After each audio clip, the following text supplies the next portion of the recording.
RFK sounds like he's trying to talk through a kazoo filled with gravel. So he's living free rent in their heads. Absolutely. They said that way more often than they said Kamala at that DNC. Oh my gosh. Everyone's favorite Donna Brazil is on ABC right now. Oh gosh. I thought she was gone. I thought so too, and then she popped up on Fox News, and then she lost her job there because she got in too many arguments, and then and then she popped back up on ABC, and and she got blonde hair. Is that blonde? No, it's she's working the white right now. She looks like if Betty White had to ride on the back of the bus at some point. Do you mean deceased Betty White? Oh man, I'm lost on that one. Just stay lost. Let me guess, it's a movie reference. Nope. No, that's a history reference. Well, I get the ride Golden on the Girls. bus in the back thing. And then Golden Girls, Betty White.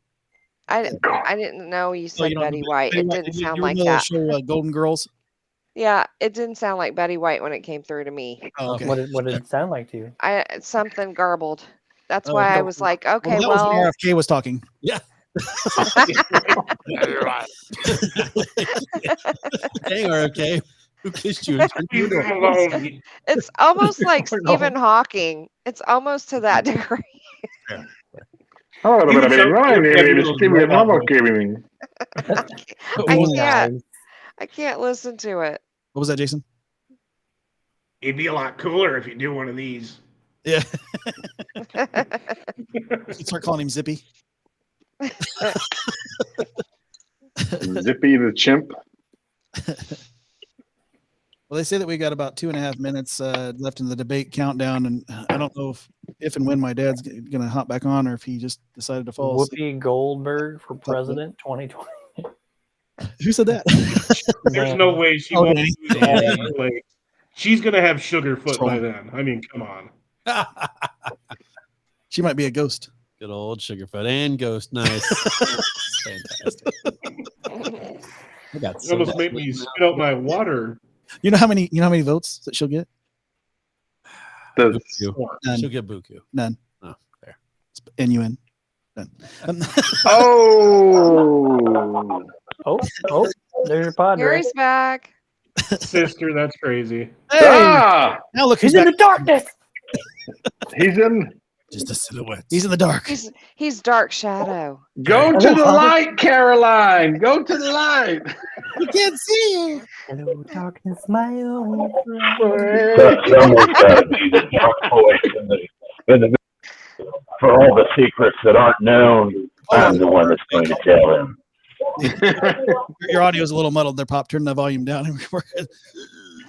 Alrighty. Might have been the odd voice I was running with. Yeah.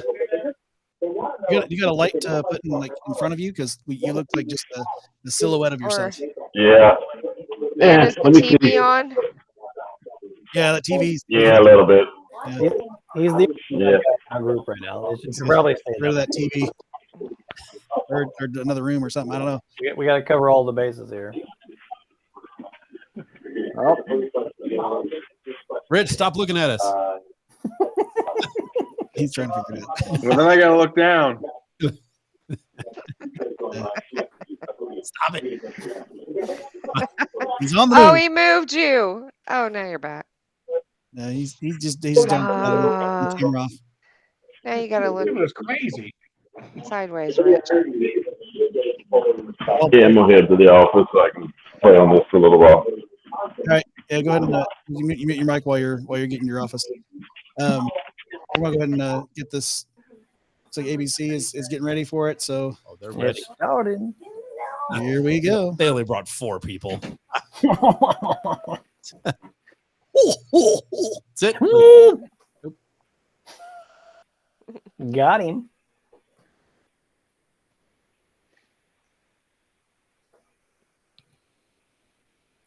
We have 0 audio, Josh. Oh, good. I thought it was just me. Nope. I didn't want to be the problem again. Audio not coming out. Correct. No Nope. audio. No audio. We could make our own. Oh, that would be really fun.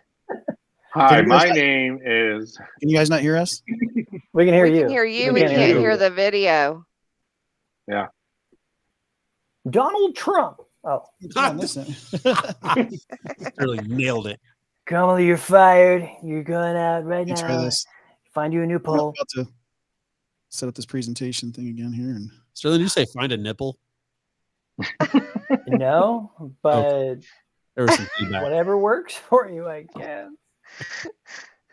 Do you know Sterling at all? A minute, 50 seconds. how about now? Nope. Still a negative. Negatory. Negative, Ghost Rider. The pattern is full.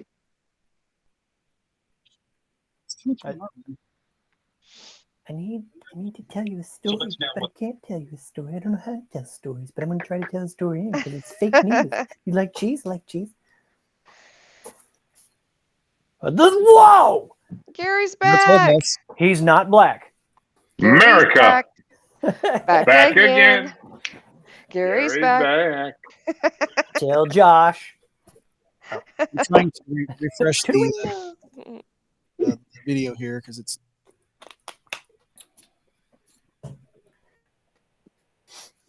So many beards. Okay. Beards. Hear it? Nope. Hear it? Nope. If there's noise, we're not hearing it.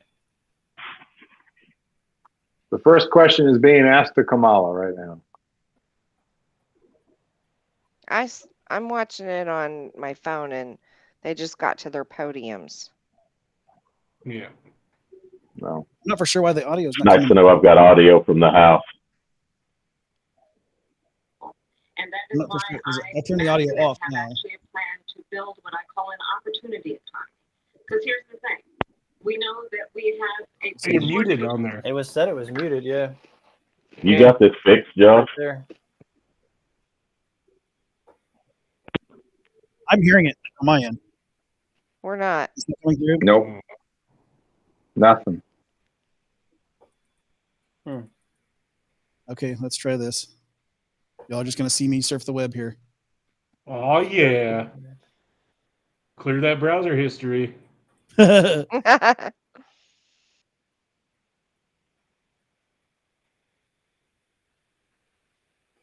Well, apparently she's going off on a weird tangent, not answering at all No, of course already. not. Can you guys hear that? Nope.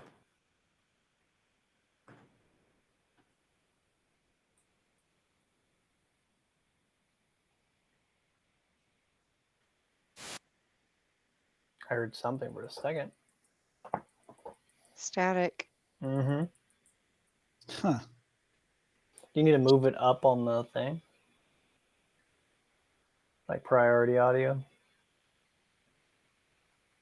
Thing is, when I tested this the other day, it was working just fine. So I don't understand why it's not coming through now. Oh, Sterling's troubles with electronics are rubbing off. Here, want me to try to share my screen? Did you hear what you said, Josh? Yeah, I mean, if it allows you to, I don't know if it will. We all have a share For screen tax cuts for option. billions. Oh, I heard noise. Yep. No, But that sales wasn't the tax. That's an debate. incorrect. Oh, just pieces in and out now. Right, well, here. Keep hitting it. Nope. Negative. No. What in the Hades is happening? Can you allow mine? Huh? He said, "Can you allow his?" Yeah, let me turn my presentation off.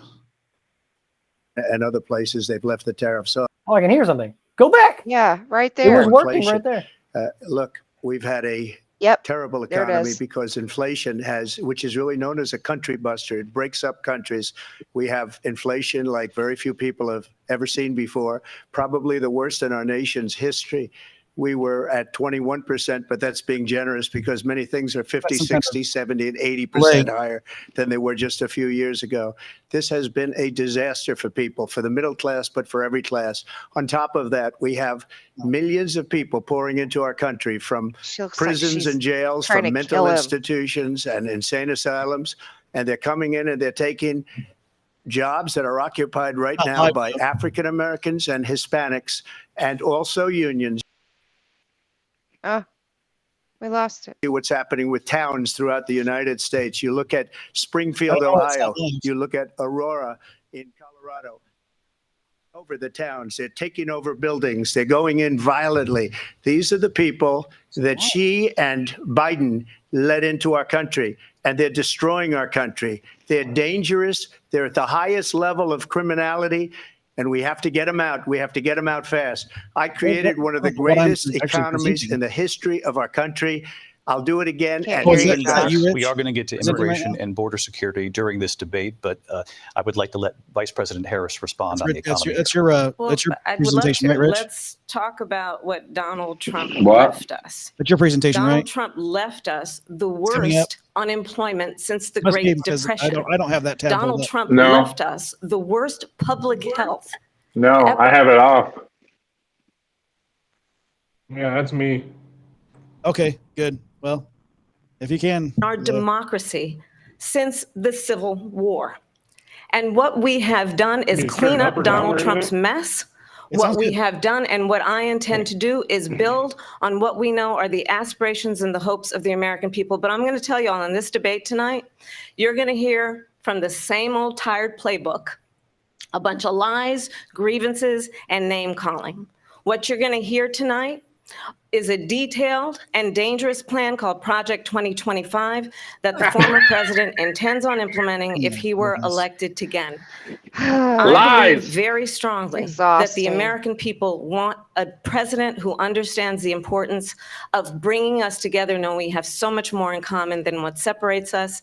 And I pledge to you to be a president for all Americans. President Trump, will give you a minute here to respond. Number one, I have nothing to do, as you know, and as she knows better than anyone, I have nothing to do with Project 2025. That's out there. I haven't read it. I don't want to read it purposely. I'm not going to read it. This was a group of people that got together. They came up with some ideas, I guess some good, some bad, but it makes no difference. I have nothing to do. Everybody knows I'm an open book. Everybody knows what I'm going to do. Cut taxes very substantially and create a great economy like I did before. We had the greatest economy. We got hit with a pandemic, and the pandemic was not since 1917, where 100 million people died, has there been anything like it. We did a phenomenal job with the pandemic. We handed them over a country where the economy and where the stock market was higher than it was before the pandemic came in. Nobody's ever seen anything like it. We made ventilators for the entire world. We got gowns, we got masks, we did things that nobody thought possible. And people give me credit for rebuilding the military. They give me credit for a lot of things, but not enough credit for the great job we did with the pandemic. But the only jobs they got were bounce back jobs. These were jobs bounced back, and it bounced back and it went to their benefit. But I was the one that created them. They know it, and so does everybody else. Vice President So does factcheck.org. So Donald Trump has no plan for you. And when you look at his economic plan, it's all about tax breaks for the richest people. I am offering what I describe as an opportunity economy. And the best economists in our country, if not the world, have reviewed our relative plans for the future of America. I found that you suck. What Goldman Sachs has said is that Donald Trump's plan they would make the hated economy Goldman worse. Sachs. Mine would strengthen the economy. What the Wharton School has said is Donald Trump's plan would actually explode the deficit. 16 Nobel laureates have described his economic plan as something that would increase inflation and by the middle of next year would invite a recession. You just have to look at where we are and where we stand on the issues. And I'd invite you to know that Donald Trump actually has no plan for you because he is more interested in defending himself than he is in looking out for you. It's just a soundbite. They gave her that to say. Look, I went to the Wharton School of Finance, and many of those professors, the top professors, think my plan is a brilliant plan. It's a great plan. It's a plan that's going to bring up our worth, our value as a country. It's going to make people want to be able to go and work and create jobs and create a lot of good, solid money for our country. Just to finish off, she doesn't have a plan. She copied Biden's plan, and it's like 4 sentences. Like run, spot, run. 4 sentences that are just, we'll try and lower taxes. She doesn't have a plan. Take a look at her plan. She doesn't have a plan. Mr. President, I do want to drill down on something you both brought up. The Vice President brought up your tariffs. You responded, and let's drill down on this because your plan is what she calls is essentially a national sales tax. Your proposal calls for tariffs, as you pointed out here, on foreign imports across the board. You recently said that you might double your plan, imposing tariffs up to 20% on goods coming into this country. As you know, many economists say that with tariffs at that level, costs are then passed on to the consumer. Vice President Harris has argued it'll mean higher prices on gas, food, clothing, medication, arguing it costs the typical family nearly $4,000 a year. Do you believe Americans can afford higher prices because of tariffs? They're not going to have higher prices. What's going to have and who's going to have higher prices is China and all of the countries that have been ripping us off for years. I was the only president ever. China was paying us hundreds of billions of dollars, and so were other countries. And, if she doesn't like them, they should have gone out and they should have immediately cut the tariffs. But those tariffs are there 3.5 years now under their administration.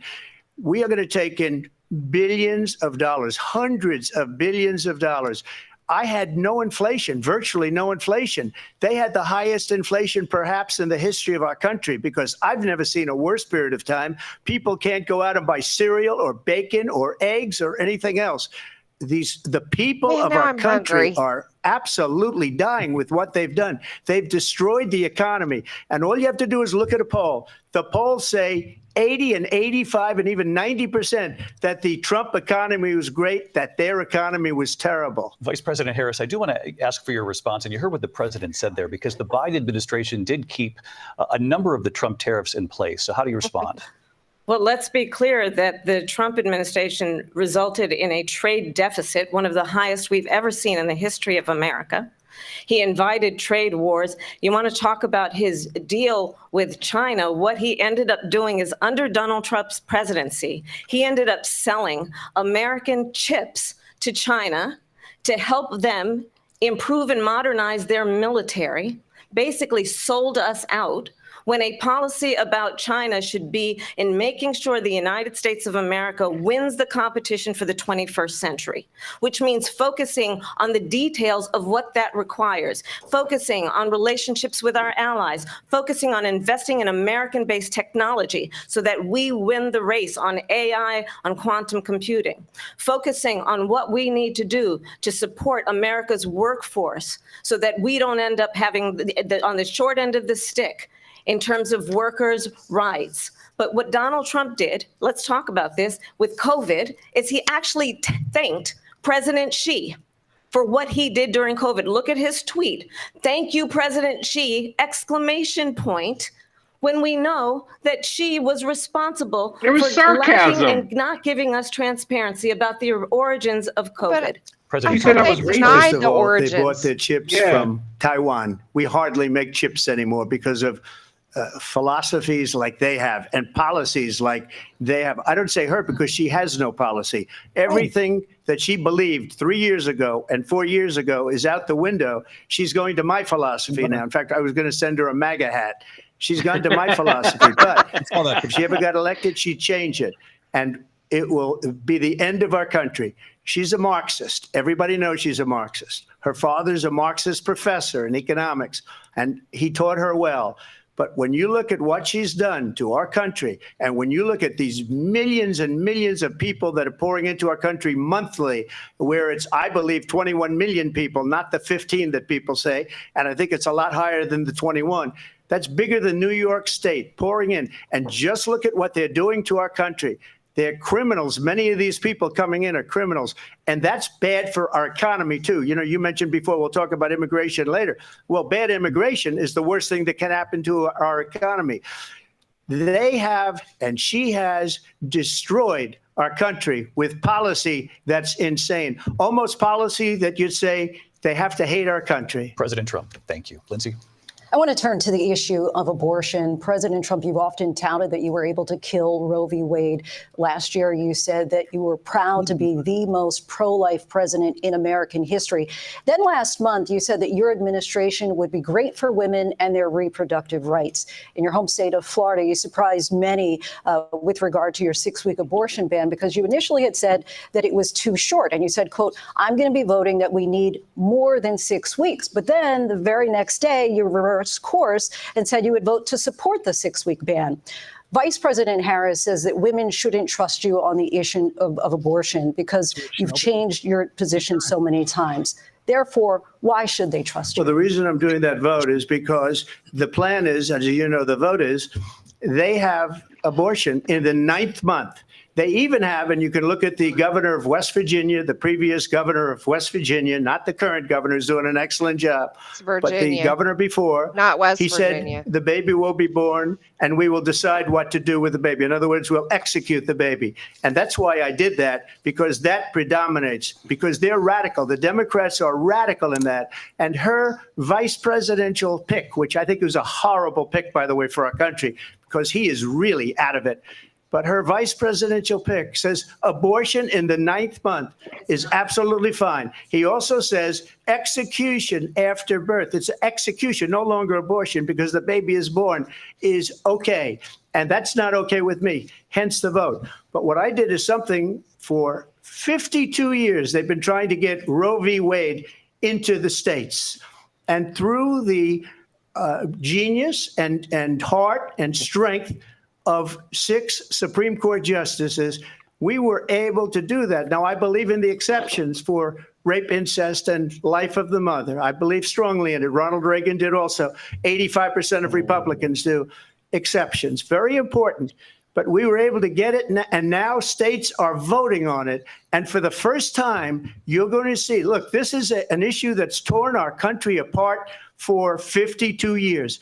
Every legal scholar, every Democrat, every Republican, liberal, conservative, they all wanted this issue to be brought back to the states where the people could vote. And that's what happened. And now, Ohio, the vote was somewhat liberal. Kansas, the vote was somewhat liberal, much more liberal than people would have thought.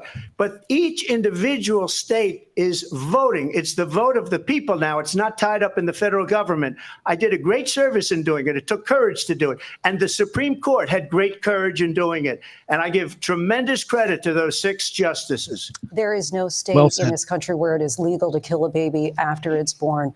Madam Vice President, I want to get your response to President Trump. Well, as I said, you're going to hear a bunch of lies, and that's not actually a she had surprising nothing fact. else. Let's understand how we got here. Donald Trump hand-selected 3 members of the United States Supreme Court with the intention that they would undo the protections of Roe v. Wade. And they did exactly as he intended. And now in over 20 states, there are Trump abortion bans, which make it criminal for a doctor or nurse to provide health care. In one state, it provides prison for life. Trump abortion bans that make no exception even for rape and incest, which understand what that means. A survivor of a crime, a violation to their body, does not have the right to make a decision about what happens to their body next. That is immoral. He just said. One does not have to abandon their faith or deeply held beliefs to agree. The government, and Donald Trump certainly, should not be telling a woman what to do with her body. I have talked with women around our country. You want to talk about this is what people wanted?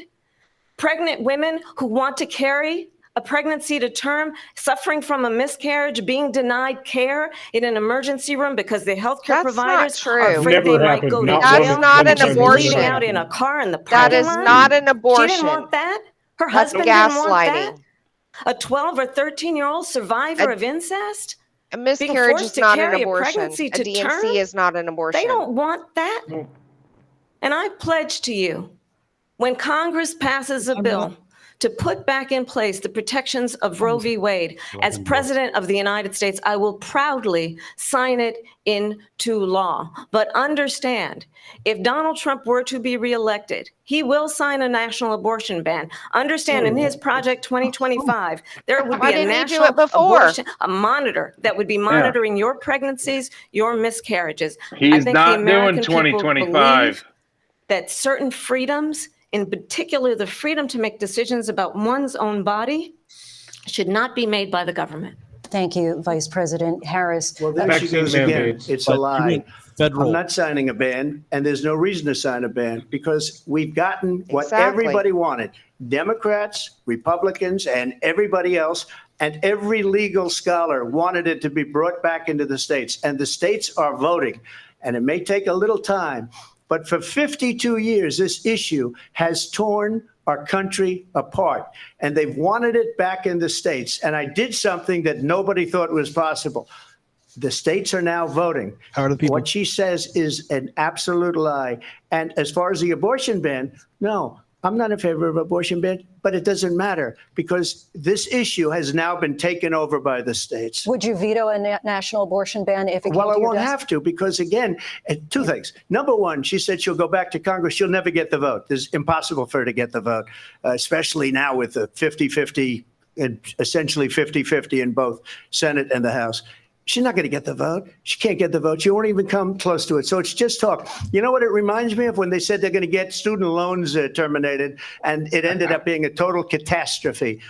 The student loans, and then her, I think probably her boss, if you call him a boss, he spends all his time on the beach.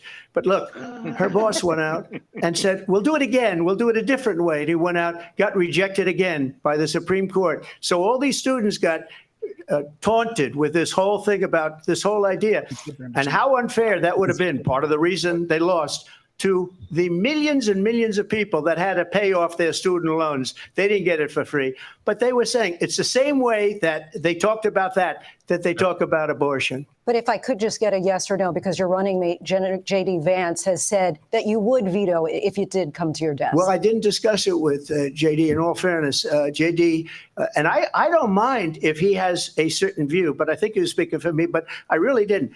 Look, we don't have to discuss it because she'd never be able to get it, just like she couldn't get student loans. They couldn't get student loans. They didn't even come close to getting student loans. They taunted young people and a lot of other people that had loans.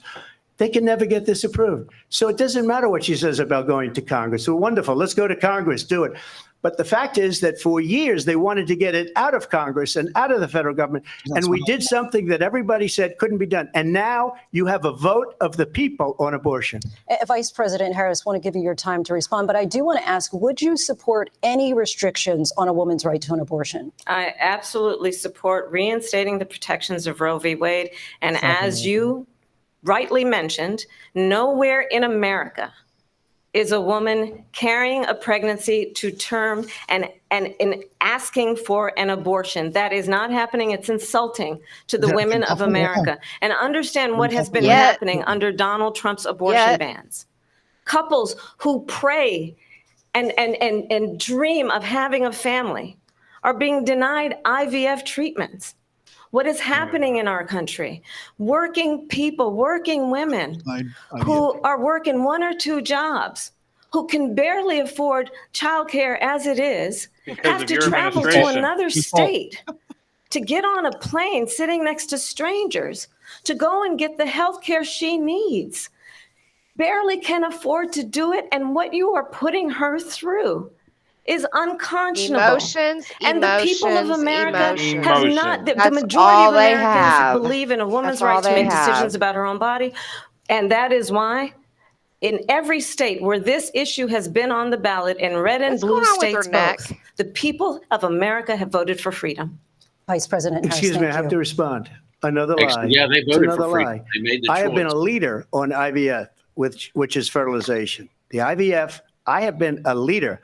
In fact, when they got a very negative decision on IVF from the Alabama courts, I saw the people of Alabama and the legislature 2 days later voted it in. I've been a leader on it. They know that, and everybody else knows it. I have been a leader on fertilization, IVF. And the other thing, they you should ask, will she allow abortion in the 8th month, 9th month, 7th month? Come on. Okay, would you do that? Why don't you ask her that question? Why don't you That's answer the problem. question? Would you Because veto? under Oh, Roe v. wait. Answer Wade, the question. Would you veto? You could do abortions. I thought in her the mic was 7th supposed month, to be the 8th month, turned the off. 9th month, No, and no, probably they didn't after agree birth. to that. Just look at the former You get a governor box to look. of You get a box Virginia. to look. The governor of Virginia said, box. we put the baby aside and then we determine what we want to do with the baby. President Trump, thank you. We're going to turn now to immigration and border security. We know it's an issue that's important to Republicans, Democrats, voters across the board in this country. Vice President Harris, you were tasked by President Biden with getting to the root causes of migration from Central America. We know that illegal border crossings reached a record high in the Biden administration. This past June, President Biden imposed tough new asylum restrictions. We know the numbers since then have dropped significantly. But my question to you tonight is, why did the administration wait until 6 months before the election to act? And would you have done anything differently from President Biden on this? So I'm the only person on this stage who has prosecuted transnational criminal organizations for the trafficking of guns, drugs, and human beings. And let me say that the United States Congress, including some of the most conservative members of the United States Senate, came up with a border security bill, which I supported. And that bill would have put 1,500 more border agents on the border to help those folks who are working there right now overtime, trying to do their job. Send them back. It would have allowed us to stem the flow of fentanyl coming into the United States. I know there are so many families watching tonight who have been personally affected by the surge of fentanyl in our country. That bill would have put more resources to allow us to prosecute transnational criminal organizations for trafficking in guns, drugs, and human beings. But you know what happened to that bill? Donald Trump got on the phone, called up some folks in Congress, and said, kill the bill. And you know why? Because he'd prefer to run on a problem instead of fixing a problem.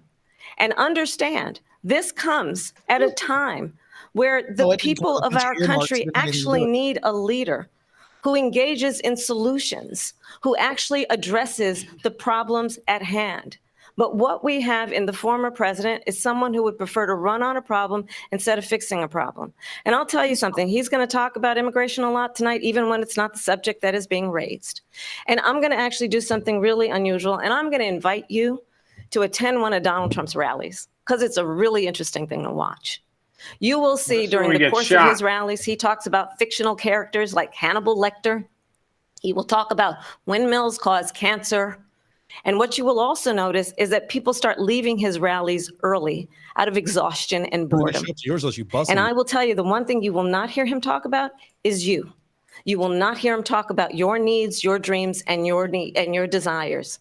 And I'll tell you, I believe you deserve a president who actually puts you first. And I pledge to you that I will. Vice President Harris, thank you. President Trump, on that point, I want to get your response. Well, I would like to respond. Let me just ask, though, why did you try to kill that bill, and successfully so, that would have put thousands of additional agents and officers on the border? First, let me respond as to the rallies. She said people start leaving. People don't go to her rallies. There's no reason to go. And the people that do go, she's bussing them in and paying them to be there, and then showing them in a different light. So she can't talk about that. People don't leave my rallies. We have the biggest rallies, the most incredible rallies in the history of politics. That's because people want to take their country back. Our country is being lost. We're a failing nation. And it happened 3.5 years ago. And what's going on here, you're going to end up in World War III, just to go into another subject. What they have done to our country by allowing these millions and millions of people to come into our country, and look at what's happening to the towns all over the United States. And a lot of towns don't want to talk. It's not going to be Aurora or Springfield. A lot of towns don't want to talk about it because they're so embarrassed by it. In Springfield, they're eating the dogs, the people that came in. They're eating the cats. They're eating the pets of the people that live there. And this is what's happening in our country. And it's a shame. As far as rallies are concerned, as far as the reason they go is they like what I say. They want to bring our country back. They want to make America great again. It's a very simple phrase, make America great again. She's destroying this country. And if she becomes president, this country doesn't have a chance of success. Not only success, will end up being Venezuela on steroids.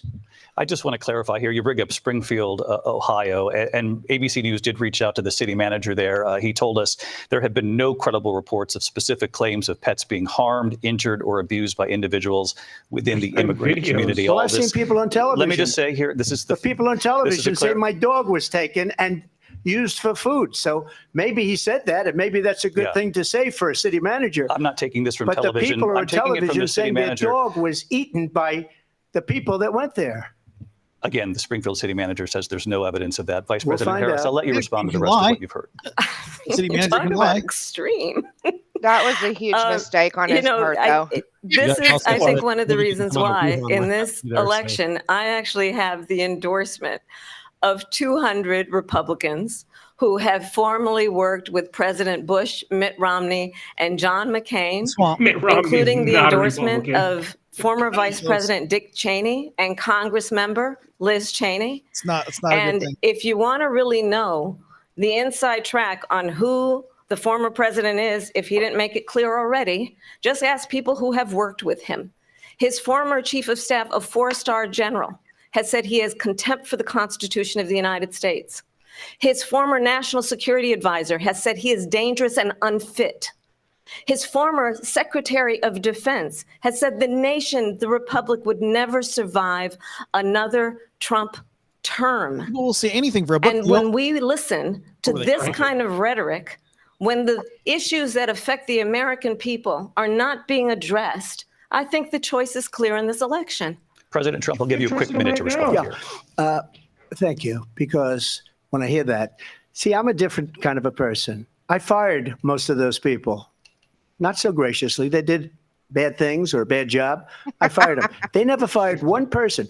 They didn't fire anybody having to do with Afghanistan and the Taliban and the 13 people who's were just killed, viciously and violently killed. And I got to know the parents and the family. They didn't fire. They should have fired all those generals, all those top people, because that was one of the most incompetently handled situations anybody has ever seen. So when somebody does a bad job, I fire him. And you take a guy like Esper, he was no good, I fired him. So he writes a book. Another one writes a book, because with me, they can write books. With nobody else can they? But they have done such a poor job, and they never fire anybody. Look at the economy. Look at the inflation. They didn't fire any of their economists. They have the same people. That's a good way not to have books written about you. But just to finish, I got more votes than any Republican in history by far. In fact, I got more votes than any sitting president in history by far. Let me continue on immigration. It was what you wanted to talk about Every earlier. state- So let's every get part of back the to your state, deportation proposal that the vice president has reacted to as well. President Trump, you call this the largest domestic deportation operation in the history of our country. You say you would use the National Guard. You say if things get out of control, you'd have no problem using the U.S. With local military. police, yes. You also said you would use local police. How would you deport 11 million undocumented immigrants? I know you believe that number is much higher. Take us through this. What does this look like? Will authorities be going door to door in this country? Yeah. The country and shake it. It is much higher because of them. They allowed criminals, many, many millions of criminals. They allowed terrorists. They allowed common street criminals. They allowed people to come in, drug dealers, to come into our country. And they're now in the United States and told by their countries like Venezuela, don't ever come back or we're going to kill you. Do you know that crime in Venezuela and crime in countries all over the world is way down? You know why? Because they've taken their criminals off the street and they've given them to her to put into our country. And this will be one of the greatest mistakes in history for them to allow. And I think they probably did it because they think they're going to get votes, but it's not worth it because they're destroying the fabric of our country by what they've done. There's never been anything done like this at all. They've destroyed the fabric of our country. Millions of people let in, and all over the world, crime is down all over the world except here. Crime here is up and through the roof, despite their fraudulent statements that they made. Crime in this country is through the roof. And we have a new form of crime. It's called migrant crime. And it's happening at levels that nobody thought possible. President Trump, as you know, the FBI says overall violent crime is actually coming down in this country. But excuse me, the FBI they were defrauding statements. They didn't include the worst cities. They didn't include the cities with the worst crime. It was a fraud, just like their number of 818,000 jobs that they said they created turned out to be a fraud. President Trump, thank you. I'll let you respond, Vice President Harris. Well, I think this is so rich coming from someone who has been prosecuted for mostly national security crimes, economic crimes, election interference, has been found liable for sexual assault, and his next big court appearance is in November at his own criminal sentencing. And let's be clear where each person stands on the issue of what is important about respect for the rule of law and respect for law enforcement. The former vice president called for defunding federal law enforcement, 45,000 agents, get this, on the day after he was arraigned on 34 felony counts. Yeah, she so did. Let's talk about what is important in this race. It is important that we move forward, that we turn the page on this same old tired rhetoric and address the needs of the American people, address what we need to do about the housing shortage, which I have a plan for, address what we must do to support our small businesses, address bringing down the price of groceries. Do it now. Frankly, the American people are exhausted with this same old tired playbook. Vice President Harris, thank you. Excuse me. Every one of those cases was started by them against their political opponent. And I'm winning most of them, and I will win the rest on appeal. And you saw that with the decision that came down just recently from the Supreme Court. I'm winning most of them. But those are cases, it's called weaponization. Never happened in this country. They weaponized the Justice Department. Every one of those cases was involved with the DOJ, from Atlanta and Fani Willis to the Attorney General of New York and the DA in New York. Every one of those cases. And then they say, oh, he's a criminal. They're the ones that made them go after me. By the way, Joe Biden was found essentially guilty on the documents case. And what happened in my documents case? They said, oh, that's the toughest of them all. A complete and total victory. 2 months ago, it was thrown out. It's weaponization, and they used it, and it's never happened in this country. They used it to try and win an election. They're fake cases. President Trump, thank you. A really quick response here, Vice President Harris, on this notion of weaponization of the Justice Department. Well, let's talk about extreme and understand the context in which this election in 2024 is taking place. The United States Supreme Court recently ruled that the former president would essentially be immune from any misconduct if he were to enter the White House again. Understand, this is someone who has openly said he would terminate, I'm quoting, terminate the Constitution of the United States, that he would weaponize the Department of Justice against his political enemies. That's what you guys Someone did. who has openly expressed disdain for members of our military. Understand what it would mean if Donald Trump were back in the White House with no guardrails, because certainly we know now the court won't stop him. We know J.D. Vance is not going to stop him. It's up to the American people Vice President to stop Harris, him. thank you. Lindsay? Vice President Harris, in your last run for president. This is the one that weaponized, not me. She weaponized. I probably took a bullet to the head because of the things that they say about me.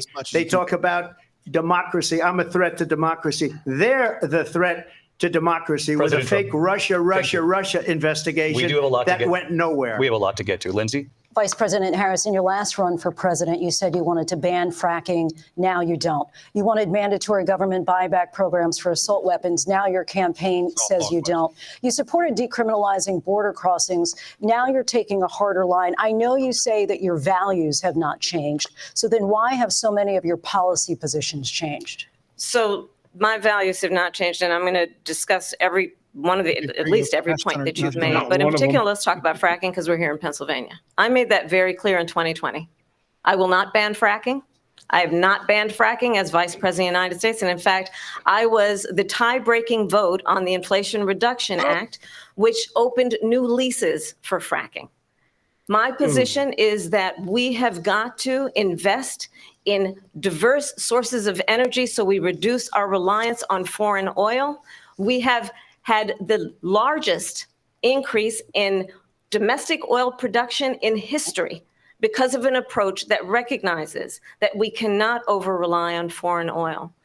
As it relates to my values, let me tell you, I grew up a middle-class kid raised by a hardworking mother who worked and saved and was able to buy our first home when I was a teenager. And walk 2 The miles values to I the bring to the back and importance forth of to school home in ownership, 20 knowing not inches of everybody got snow. handed March's $400 million parents on a used to grow up in silver Canada. platter and then file bankruptcy 6 times is a value that I bring to my work, to say we are going to work with the private sector and home builders to increase 3 million homes, increase by 3 million homes by the end of my first term. My work that is related to having a friend when I was in high school who was sexually assaulted by her stepfather. And my focus then does that have on to do with this? protecting women and children from violent crime is based on a value that is deeply grounded in the importance of standing up for those who are most vulnerable. My work that is about protecting Social Security and Medicare is based on longstanding work that I have done, protecting seniors from scams. My values have not changed. And what is important is that there is a president who actually brings values and a perspective that is about lifting people up and not beating people down and name calling. The true measure of the leader is the leader who actually understands the strength is not in beating people down, it's in lifting people up. I intend to be that president. President Trump, your Well, first of response? all, I wasn't given $400 million. I wish I was. My father was a Brooklyn builder, Brooklyn, Queens, and a great father, and I learned a lot from him. But I was given a fraction of that, a tiny fraction, and I built it into many, many billions of dollars, many, many billions. And when people see it, they are even surprised. So we don't have to talk about that.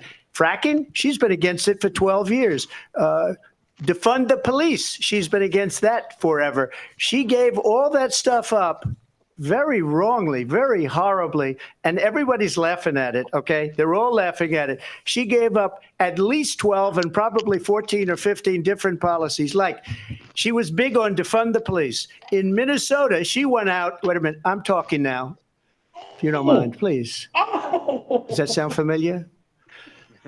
She went out. Ouch. She went out in Minnesota and wanted to let criminals that killed people, that burned down Minneapolis, she went out and raised money to get them out of jail.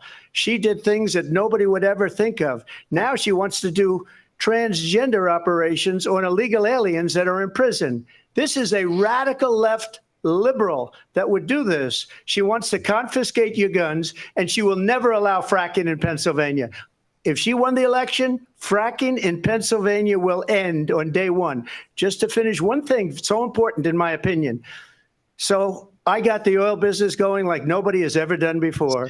When they took over, they got rid of it, started getting rid of it, and the prices were going up the roof. They immediately let these guys go to where they were. I would have been 5 times, 4 times, 5 times higher, because you're talking about 3.5 years ago. They got it up to where I was because they had no choice, because the prices of energy were quadrupling and doubling. You saw what happened to gasoline. So they said, let's go back to Trump. But if she won the election, the day after that election, they'll go back to destroying our country, and oil will be dead. Fossil fuel will be dead. We'll go back to windmills, and we'll go back to solar, where they need a whole desert to get some energy to come out. You ever see a solar plant? By the way, I'm a big fan of solar, but they take 400, 500 acres of desert President soil. Trump, we have a These lot are of not good issues things that for we the have to get environment to. that We're she out of time. understands. Thank you. Lindsay, thank you. We have an election in just 56 days. And I want to talk about the peaceful transfer of power, which, of course, we all know is a cornerstone of our democracy, and the role of a president in a moment of crisis. Mr. President, on January 6th, you told your supporters to march to the Capitol. You said you would be right there with them. The country and the world saw what played out at the Capitol that day, the officers coming under attack. Aides in the West Wing say you watched it unfold on television off the Oval Office. You did send out tweets, but it was more than 2 hours before you sent out that video message telling your supporters to go home. Is there anything you regret about what you did on that day? You just said a thing that isn't covered peacefully and patriotically. I said during my speech, not later on. Peacefully and patriotically. And nobody on the other side was killed. Ashley Babbitt was shot by an out-of-control police officer that should have never, ever shot her. It's a disgrace. But we didn't do this group of people that have been treated so badly. I ask, what about all the people that are pouring into our country and killing people that she allowed to pour in? She was the border czar. Remember that. She was the border czar. She doesn't want to be called the border czar because she's embarrassed by the border. In fact, she said at the beginning, well, I'm surprised you're not talking about the border yet. That's because she knows what a bad job they've done. What about those people? When are they going to be prosecuted? When are these people from countries all over the world, not just South America? They're coming in from all over the world, David, all over the world. And crime rates are down all over the world because of it. But let me just when are those, David, when are those people going to be prosecuted? When are the people that burned down Minneapolis going to be prosecuted? Or in Seattle? They went into Seattle. They took over a big percentage of the city of Seattle. When are those people going to be prosecuted? But let me just ask you. You might ask her that question. You were the president. You were watching it unfold on television. It's a very simple question as we move forward toward another election. Is there anything you regret about what you did on that day? Yes, sir. I had nothing to do with that other than they asked me to make a speech. I showed up for a speech. I said, I think it's going to be big. I went to Nancy Pelosi and the mayor of Washington, D.C., and the mayor put it back in writing, as you know. Nancy admitted that I said, you know, this is going to be a very big rally or whatever you want to call it. And again, it wasn't done by me. It was done by others. I said, I'd like to give you 10,000 National Guard or soldiers. They rejected me. Nancy Pelosi rejected me. It was just 2 weeks ago. Her daughter has a tape of her saying she is fully responsible for what happened. They want to get rid of that tape. It would have never happened if Nancy Pelosi and the mayor of Washington did their jobs. I wasn't responsible for security. Nancy Pelosi was responsible. She didn't do her job. The question was about you as president, not about former Speaker he Pelosi. But I do answered want Vice it. President Harris to respond. Yes, he answered it. I was at the Capitol on January 6th. I was the vice president-elect. I was also an acting senator. I was there. And on that day, the president of the United States incited a violent mob. No, he didn't. To attack our nation's capital. It was a solid. There's the emotion. To desecrate our nation's capital. On that day, 140 law enforcement officers were injured. And some died. No, and understand, the former president has been indicted and impeached Who died? for exactly that reason. One person But died. this is not an Different. isolated Impeach means situation. nothing.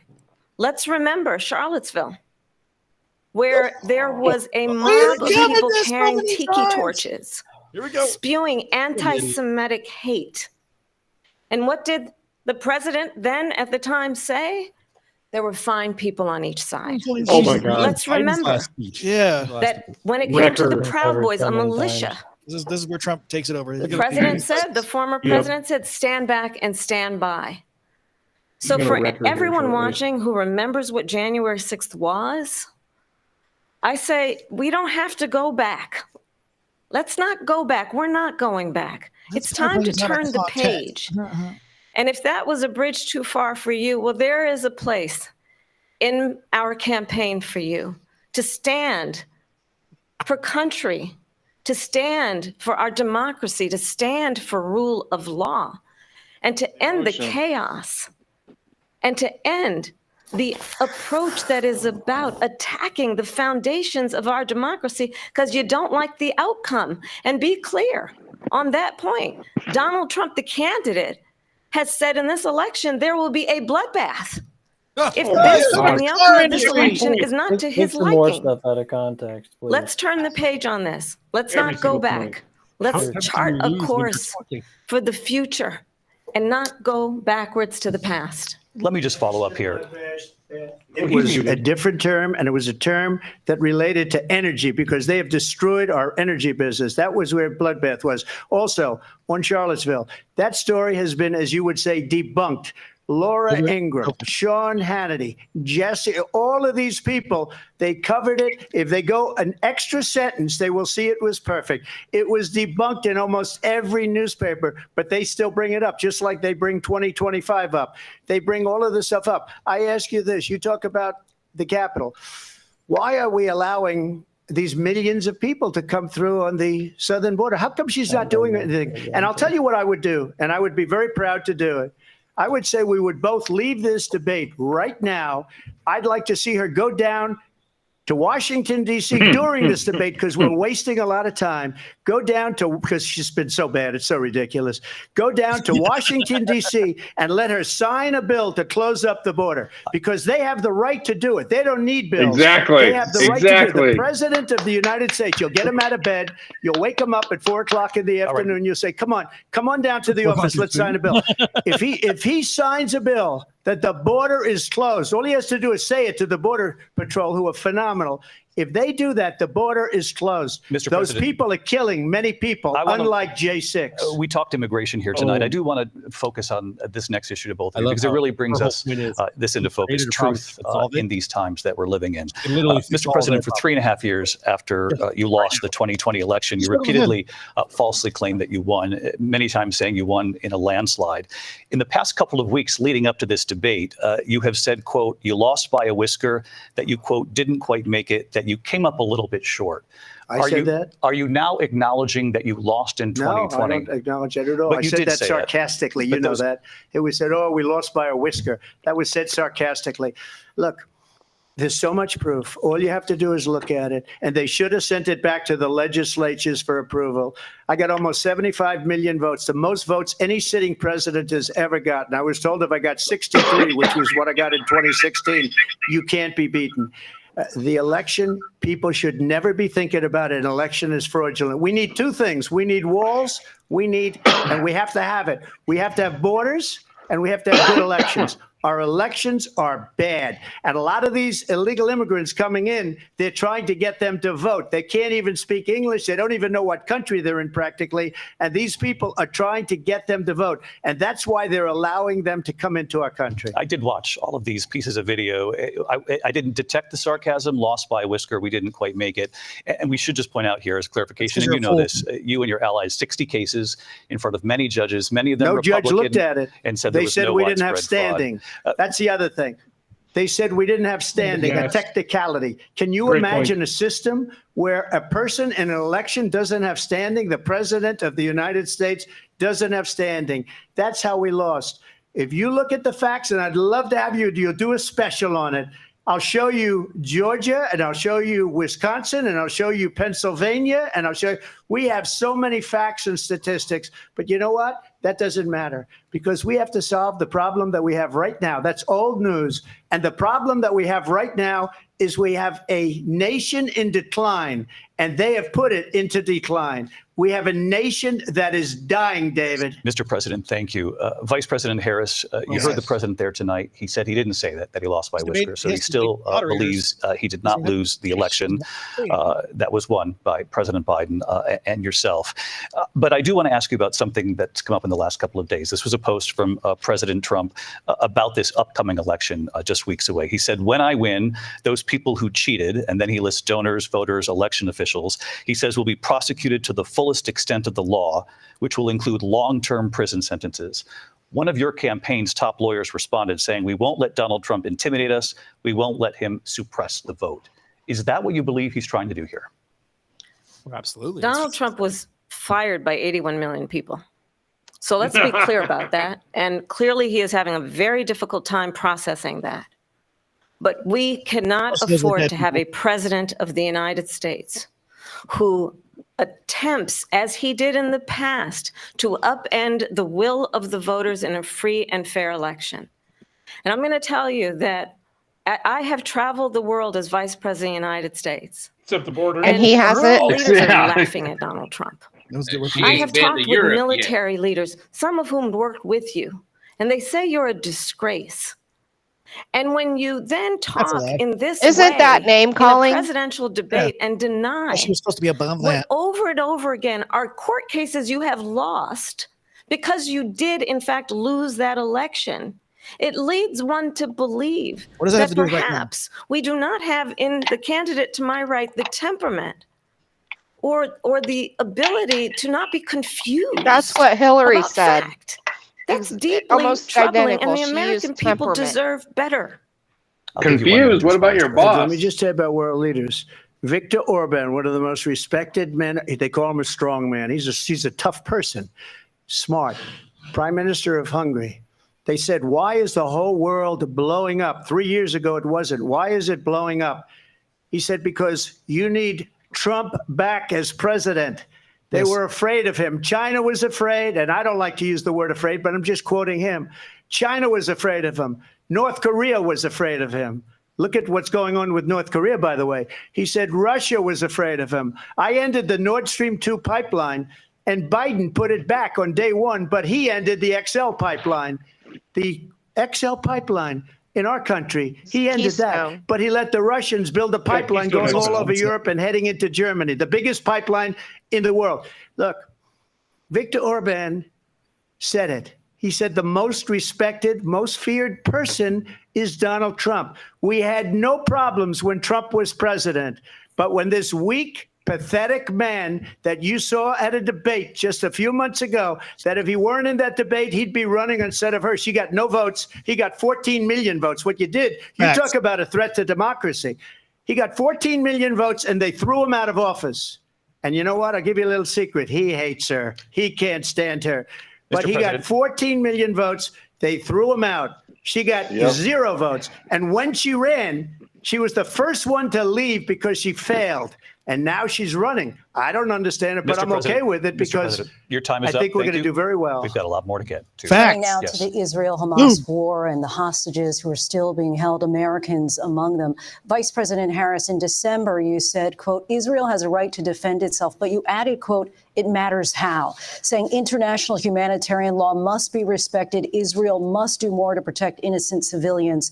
You said that 9 months ago. Now an estimated 40,000 Palestinians are dead. Nearly 100 hostages remain.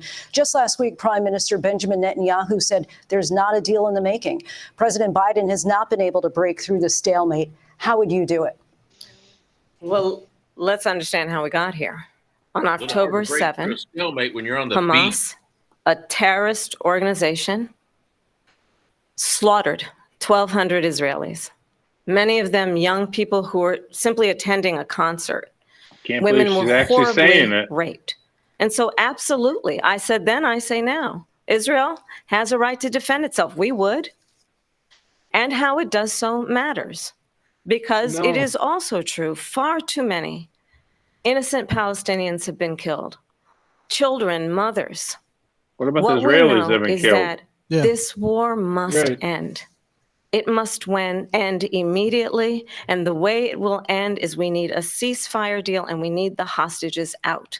And so we will continue to work around the clock on that. Work around the clock, also understanding that we must chart a course for a two-state solution. And in that solution, there must be security for the Israeli people and Israel, and in equal measure for the Palestinians. But the one thing I will assure you always, I will always give Israel the ability to defend itself, in particular as it relates to Iran and any threat that Iran and its proxies pose to Israel. But we must have a two-state solution where we can rebuild Gaza, where the Palestinians have security, self-determination, and the dignity they so rightly deserve. President Trump, how would you negotiate with Netanyahu and also Hamas in order to get the hostages out and prevent the killing of more innocent civilians in Gaza? If I were president, it would have never started. If I were president, Russia would have never, ever, I know Putin very well, he would have never, and there was no threat of it either, by the way, for 4 years, have gone into Ukraine and killed millions of people when you add it up, far worse than people understand what's going on over there. But when she mentions about Israel, all of a sudden, she hates Israel. She wouldn't even meet with Netanyahu when he went to Congress to make a very important speech. She refused to be there because she was at a sorority party of hers. She wanted to go to the sorority party. He was here in India. She hates Israel. If she's president, I believe that Israel will not exist within 2 years from now. And I've been pretty good at predictions, and I hope I'm wrong about that one. She hates Israel. At the same time, in her own way, she hates the Arab population because the whole place is going to get blown up. Arabs, Jewish people, Israel will be gone. It would have never happened. Iran was broke under Donald Trump. Now Iran has $300 billion because they took off all the sanctions that I had. Iran had no money for Hamas or Hezbollah or any of the 28 different spheres of terror. And they are spheres of terror, horrible terror. They had no money. It was a big story, and you know it. You covered it very well, actually. They had no money for terror. They were broke. Now they're a rich nation, and now what they're doing is they're spreading that money around. Look at what's happening with the Houthis and Yemen. Look at what's going on in the Middle East. This would have never happened. I will get that settled and fast, and I'll get the war with Ukraine and Russia ended. If I'm president-elect, I'll get it done before even becoming president. Vice President Harris, he says you hate Israel. That's absolutely not true. I have my entire career and life supported Israel and the Israeli people. He knows that. He's trying to, again, divide and distract from the reality, which is it is very well known that Donald Trump is weak and wrong on national security and foreign policy. It is well known that he admires dictators, wants to be a dictator on day one, according to himself. It is well known that he said of Putin that he was he a dictator in 2017 and go into Ukraine. Yes. It is well known that he said when Russia went into Ukraine, it was brilliant. It is well known he exchanged love letters with Kim Jong-un. And it is absolutely well known that these dictators and autocrats are rooting for you to be president again because they're so clear. No. They can manipulate you with flattery and favors. Kamala. And that is why so many military leaders who you have worked with have told me you are a disgrace. That is why we understand that we have to have a president who is not consistently weak and wrong on national So what about the security, including the importance 95% of of upholding her and respecting in highest regard team? our military. Vice President Harris, thank you. They're the ones, and she's the one that caused it, that's weak on national security by allowing every nation last month for the year, 168 different countries sending people into our country. Their crime rates are way down. Putin endorsed her last week, said, I hope she wins. And I think he meant it because what he's gotten away with is absolutely incredible. It wouldn't have happened with me. The leaders of other countries think that they're weak and incompetent, and they are. They're grossly incompetent. And I just ask one question. Why does Biden go in and kill the Keystone Pipeline and approve the single biggest deal that Russia's ever made, Nord Stream 2, the biggest pipeline anywhere in the world going to Germany and all over Europe? Because they're weak and they're ineffective. And Biden, by the way, President gets paid Trump, a lot of money. Thank you. We have a lot of issues to get to. We'll be right back with much more of this historic ABC News presidential debate from the National Constitution Center right here in Philadelphia. Back in a moment. My goodness. I was wondering we were going to have a break. I was like, man, we had so much to say, and it was just like everything stacked on top of it. Oh, it's so bad. Well, I'm glad that he's I'm glad that Trump he keeps hammering home the immigration issue because that is the biggest issue for a lot of people, and it's the matter of fact that our national security should be our biggest issue right now because you do have millions and millions of people coming across the border, and they're not just from like when people go, they're from Mexico. No, they're not from Mexico. No, it's all around the world. Yeah, most people coming from Mexico are actually doing it legally, believe it or not. Not all, majority, but the more majority of people that are coming across the border illegally and causing problems and raising the crime rates, they're from all over the world. They're from all these countries that are just problematic. And I can tell you firsthand, I've seen what the border. So last year I flew to Chicago, came out, came down the stairs, started walking outside to get the shuttle. And I'm walking by and I'm like, sleeping bags, air mattresses. I'm like, what is going on? People, forget their flights or miss their flights. No, it was immigrants. They were the migrants. They were living at the Chicago O'Hare Airport. And then I walked outside to go to, wait for the shuttle. All of a sudden, this car drives by, pulls over, opens up its hatch, and you see all these migrants flushing to it, and they're giving away clothes at the airport, folks. Yep. I mean, and the sad thing is, I've been to the border last year 3 times. Kamala's been there once. And not even the border. Yeah. I mean, literally, I saw the border. I could see the gate, the whole kit and caboodle. The wall, the big, beautiful wall. Yeah. Welcome to my father. He's been here for a little while, but he hasn't been able to really say much. Welcome, Dad. This is my dad, Gary Moore. Oh, yeah. I don't know how much of this you've caught so far, but I've caught more than enough. And I'm sitting here with a blade. I'm not sure. I either need a bottle of vodka or something. Jesus, come now. Jesus, come now. Yeah, absolutely. I just pray that Trump will stay on a path that kind of gets singularly focused on the American people, and he needs to just drive home. Listen, I thought we'd done really good together.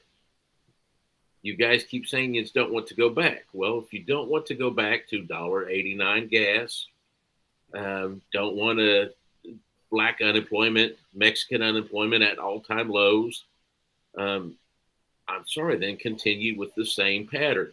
The beautiful thing is she's sitting there just running up, and I heard Hillary Clinton speaking. I heard Obama speaking. I mean, all her talking points, it was like, I'm like, okay, now I know who was in the room teaching her how to debate. Kamala Chameleon. And she can't do it on her own, and there's the proof in the pudding. They've done a really good job. She's holding her own, and I'll just put it at that. And I know there's others that want to chime in at this point, so I'm going to turn the floor over. Yeah, I can't personally believe that they would use the same points that have been debunked a bunch, and the same points that Biden used in that debate against Trump a few months ago. It's crazy to be like, all right, cool. He said it. It was debunked and shot down right then and there. Oh, we're going to go ahead and rehash it and hope no one watched that last one. Like, it's insane to me. Because they don't. That's all they have. That's all they have. They count on it. Literally, she identified the playbook. Well, the playbook has been the Democrats run hate the orange man. Right. There is no policy. There is no growth to their wisdom. It's the same story. Hate the orange man. It's funny. He was the love of their life when he was a Democrat. And as soon as he crossed over to the other side, oh, orange man, bad. And I think at this point in time, if all the ones that said if he's elected president were moving, I guess if they had left, then the 12 or 13 million that came inside probably could be welcomed at that point, because we would have lost about that many anyway. Right. So I think we're at a spot now. Well, orange lives matter. Yeah, exactly. Exactly. I was just reading the comments. I know. I love it. Mo said, "I figure they needed a break so Kamala can re-up her adrenochrome." I think they're back. Yep. They don't ask Europe, which is a much bigger beneficiary to getting this thing done than we are. They're in for $150 billion less because Biden and you don't have the courage to ask Europe like I did with NATO. They paid billions and billions, hundreds of billions of dollars when I said, either you pay up or we're not going to protect you anymore. So that's maybe one of the reasons they don't like me as much as they like weak people. But you take a look at what's happening. We're in for 250 to 275 billion. They're into 100 to 150. They should be forced to equalize. With that being said, I want to get the war settled. I know Zelensky very well, and I know Putin very well. I have a good relationship, and they respect your president. Okay. They respect me. They don't respect Biden. How would you respect him? Why? For what reason? He hasn't even made a phone call in 2 years to Putin, hasn't spoken to anybody. They don't even try and get it. That is a war that's dying to be settled. I will get it settled before I even become president. If I win, when I'm president-elect, and what I'll do is I'll speak to one, I'll speak to the other, I'll get them together. That war would have never happened. And in fact, when I saw Putin after I left, unfortunately left because our country has gone to hell. But after I left, when I saw him building up soldiers, he did it after I left.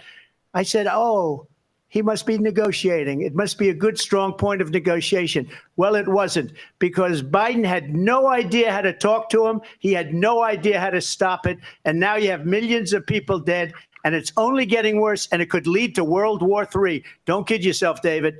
We're playing with World War III, and we have a president that we don't even know if he's. Where is our president? We don't even know if he's a president. And just to clarify they here, threw him out of a campaign like a dog. We don't even know. Is he our president? But we have a president, Mr. President, that doesn't know he's alive. your time is up. Just to clarify in the question, do you believe it's in the U.S. best interest for Ukraine to win this war? Yes or no? I think it's the U.S. best interest to get this war finished and just get it done. All right. Negotiate a deal, answer. because we have to stop all of these human lives from being destroyed. I want to take this to Vice President Harris. I want to get your thoughts Great on support for Ukraine in this Great moment. answer. But also, as Commander-in-Chief, if elected, how would you deal with Vladimir Putin? And would it be any different from what we're seeing from President Biden? No. Well, first of all, it's Worse. important to remind the former president, you're not running against Joe Biden, you're running against me. I knew that was coming. I believe the reason She's that right. Donald Trump says that this war would be over within 24 hours is because he would just give it up. And that's not who we are as Americans. Let's understand what happened here. I actually met with Zelensky a few days before Russia invaded, tried through force to change territorial boundaries, to defy one of the most important international rules and norms, which is the importance of sovereignty and territorial integrity. And I met with President Zelensky. I shared with him American intelligence about how he could defend himself. Days later, I went to NATO's eastern flank, to Poland and Romania. And through the work that I and others did, we brought 50 countries together to support Ukraine in its righteous defense. And because of our support, because of the air defense, the ammunition, the artillery, the javelins, the Abrams tanks that we have provided, Ukraine stands as an independent and free country. If Donald Trump were president, Putin would be sitting in Kyiv right now. And understand what that would mean, because Putin's agenda is not just about Ukraine. Kiev. Understand why the European allies and our NATO allies are so thankful that you are no longer president, and that we understand the importance of the greatest military alliance the world has ever known, which is NATO, and what we have done to preserve the ability of Zelensky and the Ukrainians to fight for their independence. Otherwise, Putin would be sitting in Kyiv with his eyes on the rest of Europe, starting with Poland. And why don't you tell the 800,000 Polish Americans right here in Pennsylvania how quickly you would give up for the sake of favor and what you think is a friendship with what is known to be a dictator who would eat you for lunch. Vice President Harris, thank you. We've heard from both of you on Ukraine tonight. You mean Afghanistan like her? came up in the last hour. I wanted her to respond to something you said earlier. Poland is wishing please, they would. I'll give you a minute here. Putin would be sitting in Moscow, and he wouldn't have lost 300,000 men and women, but he would have been sitting in Moscow. Quiet, please.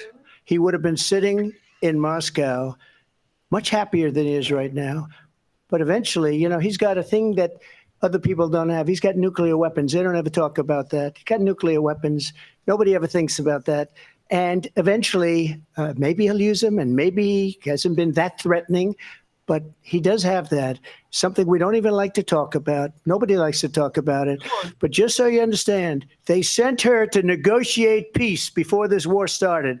3 days later, he went in and he started the war because everything they said was weak and stupid. They said the wrong things. That war should have never started. She was the emissary. They sent her in to negotiate with Zelensky and Putin, and she did. And the war started 3 days later. And that's the kind of talent I we agree have with with you, her. Sheila. She's worse than Biden. In my opinion, I think he's the worst president in the history of our country. She goes down as the worst vice president in the history of our country. But let me tell you something. She is a horrible negotiator. They sent her in to negotiate. As soon as they left, Putin did the invasion. President Trump, thank you. You did bring up something. You said she went to negotiate with Vladimir Putin. Vice President Harris, have you ever met Vladimir Putin? Can you clarify tonight? Yet again, I said it at the beginning of this debate, you're going to hear a bunch of lies coming from this fellow. And that is another I one. would have loved if he would have When said, I went to meet with President Zelensky, I've now met with him over 5 times. him. The reality is it has been about standing as America always should, as a leader upholding international rules and norms, as a Very leader strong. who shows strength, And yet very understanding that fragile. the alliances we have around the world are dependent on our ability to look out for our friends and not favor our enemies because you adore strong men instead of caring about democracy. And that is very much what is at stake here. The President of the United States is commander in chief. And the American people have thank a you for right that. to rely on a president who understands the significance of America's role and responsibility in terms of ensuring that there is stability and ensuring we stand up for our principles and not sell them for the benefit of personal flattery. We've talked about Ukraine and Vladimir Putin. I do want to talk about Afghanistan. It came up in the first hour of this debate. I wanted to move on to Afghanistan. Stoltenberg said Trump did the most amazing thing I've ever seen. He got these countries, the 28 countries at the time, to pay up. He said, I've never seen. He's the head of NATO. He said, I've never seen. For Why is he years, we were talking about paying NATO almost again? all I of don't NATO. know. We were being ripped off by European nations, both on trade and on NATO. He I needs to got stay them on to pay up topic. by saying one of the statements you made before, if you don't pay, we're not going to protect you. President Otherwise, Trump. we would have never gotten it. He said it was one of the most incredible jobs that he's ever seen done. He's not Thank doing you. well. I want to turn to Afghanistan. No. It came up in the first hour of the debate, and we witnessed a poignant moment today on Capitol Hill, honoring the soldiers who died in the chaotic withdrawal from Afghanistan. I do want to ask the Vice President, do you believe you bear any responsibility in the way that withdrawal played out? Well, I will tell you, I agreed with President Biden's decision to pull out of Afghanistan. That's 4 presidents fair to say. said they would, and Joe Biden did. And as a result, America's taxpayers are not paying the $300 million a day we were paying for that endless war. And as of today, there is not one member of the United States military who is in active duty in a combat zone in any war zone around the world the first time this century. But let's understand how we got to where we are. Donald Trump, when he was president, negotiated one of the weakest deals you can imagine. He calls himself a deal maker. Even his national security advisor said it was a weak, terrible deal. And here's how it went down. He bypassed the Afghan government. He negotiated directly with a terrorist organization called the Taliban. The negotiation involved the Taliban getting 5,000 Taliban terrorists released. And get this. And the president at the time invited the Taliban to Camp David, a place of storied significance for us as Americans, a place where we honor the importance of American diplomacy, where we invite and receive respected world leaders. And this Guys, I got to sign off. former president, as president, invited Good night, them everyone. to Camp David because he Bye, does babe. Love you. not again appreciate the role and responsibility of the President of the United States to be commander-in-chief with a level of respect.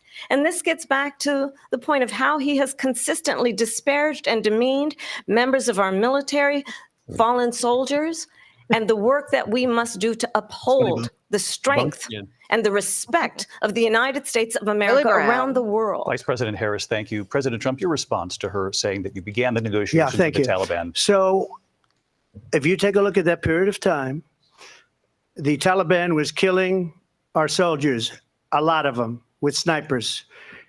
And I got involved with the Taliban because the Taliban was doing the killing. That's the fighting force within Afghanistan. They don't bother doing that because, they deal with the wrong people all the time. but I got involved. And Abdul is the head of the Taliban. He is still the head of the Taliban. And I told Abdul, don't do it anymore. You do it anymore, you're going to have problems. And he said, why do you send me a picture of my house? I said, you're going to have to figure that out, Abdul. And for 18 months, we had nobody killed. We did have an agreement negotiated by Mike Pompeo. It was a very good agreement. The reason it was good, it was we were getting out. We would have been out faster than them, but we wouldn't have lost the soldiers. We wouldn't have left many Americans behind, and we wouldn't have left $85 billion worth of brand new, beautiful military equipment behind. And just to finish, they blew it. The agreement said you have to do this, and they didn't do it. They didn't do it. The agreement was terminated by us because they didn't do what they were supposed to do. I want to move on. And these people did the worst withdrawal, and in my opinion, the most embarrassing moment in the history of our country. And by the way, that's why Russia attacked Ukraine, because they saw how incompetent she and her boss are. President Trump, thank you. 100%. I want to move on now to taxpayers race and are still politics in paying this for that country. Mr. ammunition. President, you recently said of Vice President Harris, quote, I didn't know she was black until a number of years ago when she happened to turn black, and now she wants to be known as black. I want to ask a bigger picture question here tonight. Why do you believe it's appropriate to weigh in on the racial identity of your opponent? I don't, and I don't care. I don't care what she is. I don't care. Stop there. You make a big deal out of something. I couldn't care less. Whatever she wants to be is okay with me. But those were your words. So I'm I asking. don't know. I mean, all I can say is I read where she was not black, that she put out, and I'll say that. And then I read that she was black, and that's okay. Either one was okay with me. That's up to her. That's up to her. Vice President Harris, your thoughts on this? I think honestly, I think it's a tragedy that we have someone who wants to be president who has consistently, over the course of his career, attempted to use race to divide the American people. He's not. I do believe that the vast majority of us know that we have so much more in common than what separates us, and we don't want this kind of approach that is just constantly trying to divide us, why are and they especially pushing by affirmative race. And let's action? remember how Donald Trump started. He was land. He owned land. He owned buildings, and he was investigated because he refused to rent property to black families. Bunked. Let's remember, this is the Several same times. individual That who was the took bulk out of a it. full-page ad in the New York Times calling for the execution of 5 young Black and Latino boys who were innocent, the Central Park 5. Times. Took out a full-page ad calling for their execution. This is the same individual who spread birther lies about the first Black president of the United States. And I think the American people want better than that, want better than this, want someone who understands, as I do, I travel our country. We see in each Like he other doesn't. a friend. We see in each other a neighbor. We don't want a leader who is constantly trying to I'm have thankful she's Americans not my point their neighbor. fingers at each other. Oh, yeah. I meet with people all the time who tell me, can we please just have discourse about how we're going to invest in the aspirations and the ambitions and the dreams of the American people? Knowing that regardless of people's color or the language their grandmother speaks, we all have the same dreams and aspirations and want a president who invests in those, not in hate and division. Vice President Harris, thank you. Lindsay? President Trump, this is now your third time. This is the most divisive presidency in the history of our country. There's never been anything like it. They're destroying our country, and they come up with things like what she just said. Going back many, many years, when a lot of people, including Mayor Bloomberg, agreed with me on the Central Park 5, they admitted, they said, they pled guilty. And I said, well, if they pled guilty, they badly hurt a person, killed a person ultimately. And if they pled guilty, then they pled, we're not guilty. But this is a person that has to stretch back years, 40, 50 years ago. because there's nothing now. I built one of the greatest economies in the history of the world, and I'm going to build it again. It's going to be bigger, better, and stronger. But they're destroying our economy. They have no idea what a good economy is. Their oil policies, every single policy. And remember this, she is Biden. You know, she's trying to get away from Biden. I don't know the gentleman, she says. She is Biden. The worst inflation we've ever had, a horrible economy because inflation has made it so bad, and she can't get away with that. Thank you. Your time is up. I want to respond to that, though. I want to just respond briefly. Clearly, I am not Joe Biden, and I am certainly not Donald Trump. And what I do offer is a new generation of leadership for our country, one who believes in what is possible, one who brings a sense of optimism about what we can do instead of always disparaging the American people. I believe in what we can do to strengthen our small businesses, which is why I have a plan. Let's talk about our plans and let's compare the plans.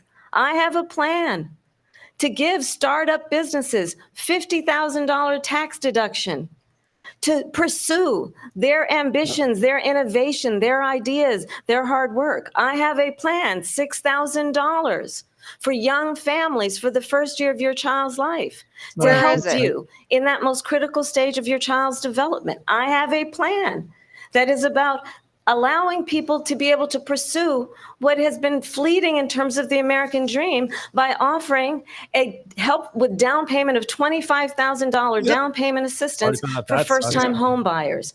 That's the kind of conversation, I believe, David, that people really want tonight, as opposed to a conversation that is constantly about belittling and name-calling. Let's turn the page. Vice President and move Harris, forward. thank you. Let's turn to policy. President Trump, we have to move on. President Trump. Let's turn to policy, please. She has a plan to defund the police. She has a plan to confiscate everybody's gun. President Trump, she has a plan to not other allow issues. fracking in Pennsylvania or anywhere else. Okay. That's what her plan is until just recently. President Trump, The President former Trump, president has said something twice that I need to respond to. I'm sorry. We're going to move on, Vice President Harris. President Trump, this is now your third time running for president. You have long vowed to repeal and replace the Affordable Care Act, also known as Obamacare. You have failed to accomplish that. You now say you're going to keep Obamacare, quote, unless we can do something much better. Last month, you said, quote, we're working on it. So tonight, 9 years after you first started running, do you have a plan, and can you tell us what it is? Obamacare was lousy health care, always was. It's not very good today. And what I said, that if we come up with something, and we are working on things, we're going to do it and we're going to replace it. But remember this. I inherited Obamacare because Democrats wouldn't change it. They wouldn't vote for it.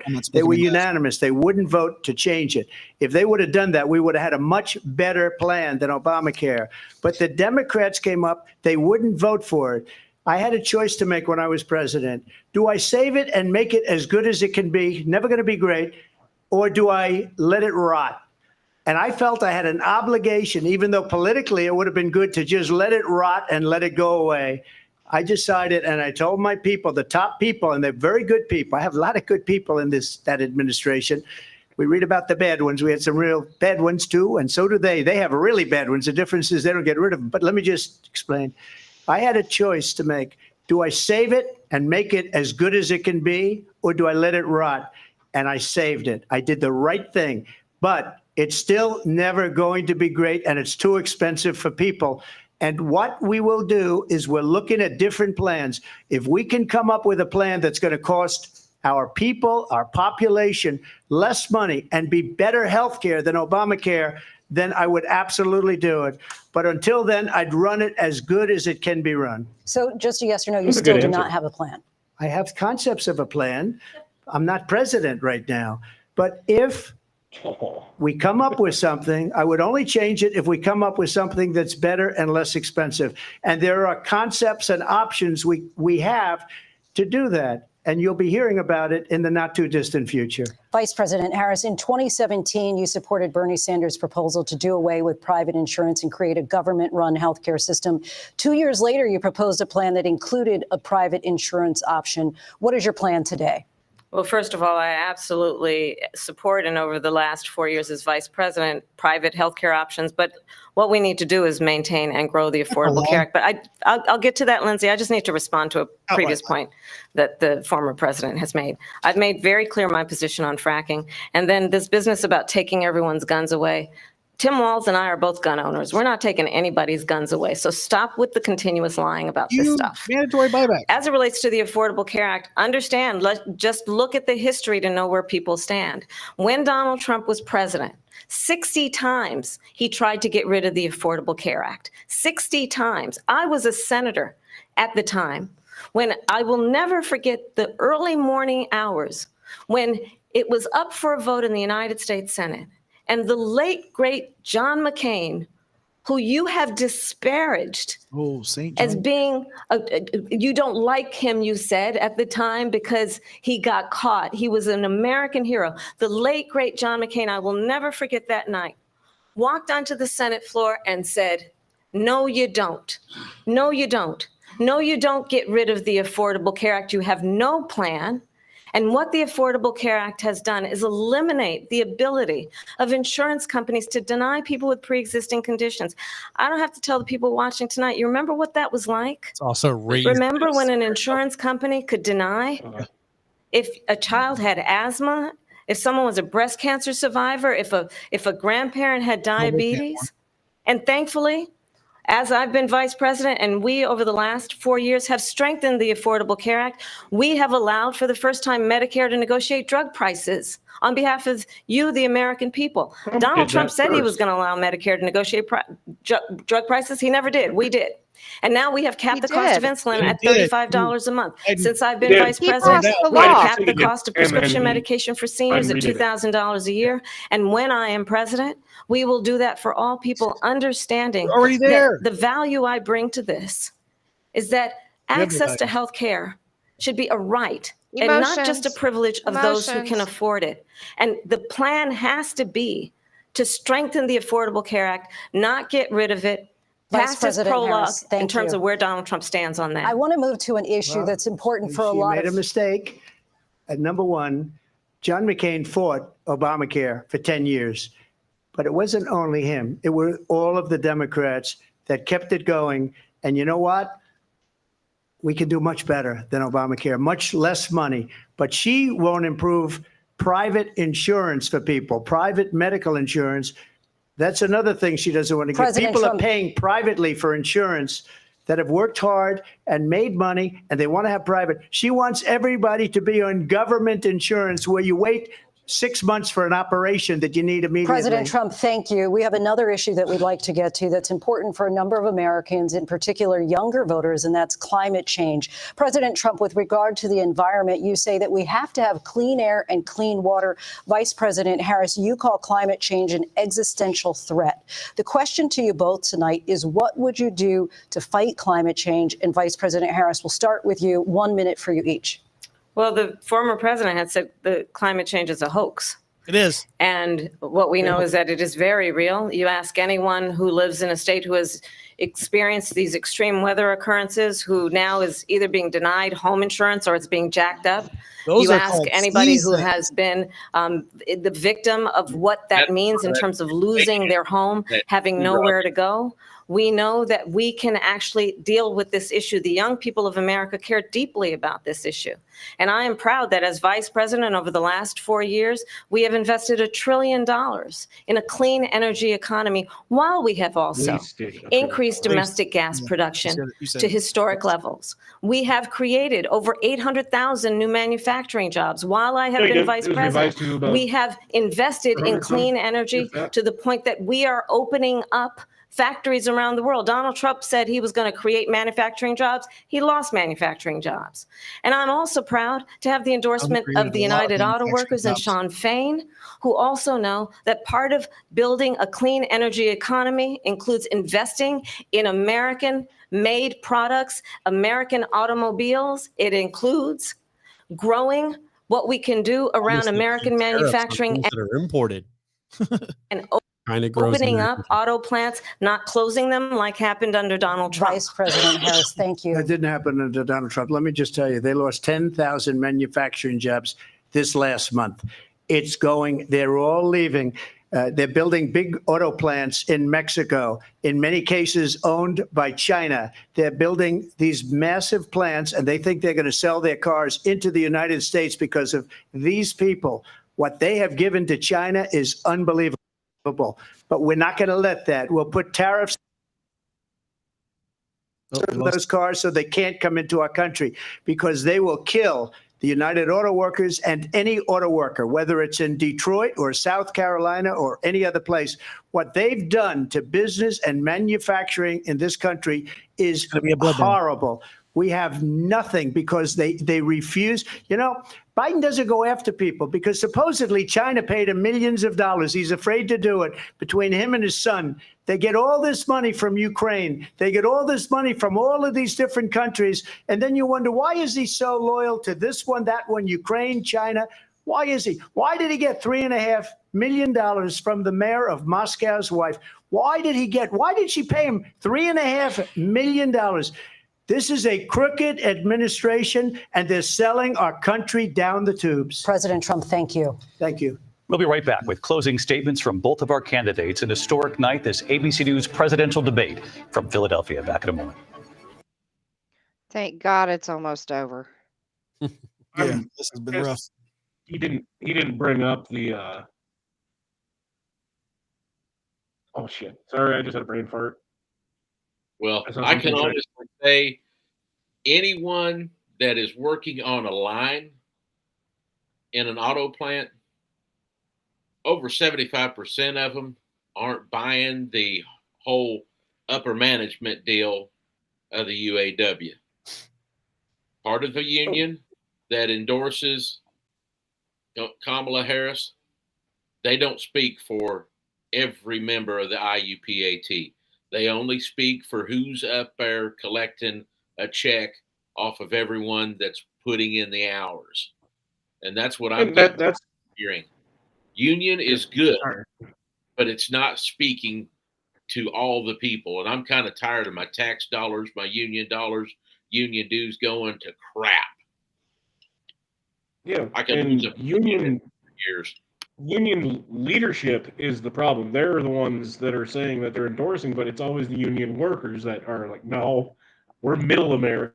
We're not getting paid like these union presidents for what? What are they doing most of the time?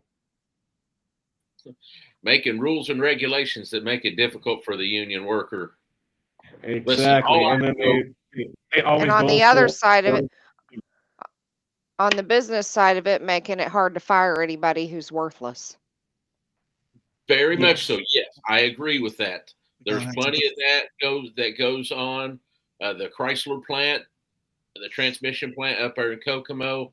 Guys get busted for being high, selling marijuana in the parking lot, and the union would make sure they kept them up. I'm not saying everything about it is perfect. And that's the beautiful thing about the United States. We don't have to be perfect. Right. We just need to be good enough Americans. And that's what we're lacking here. Right now, at this point in time, I kind of feel like we're at a spot here at this round table. I think there's a better president and a better VP amongst us and our viewers than what's there now. Yes.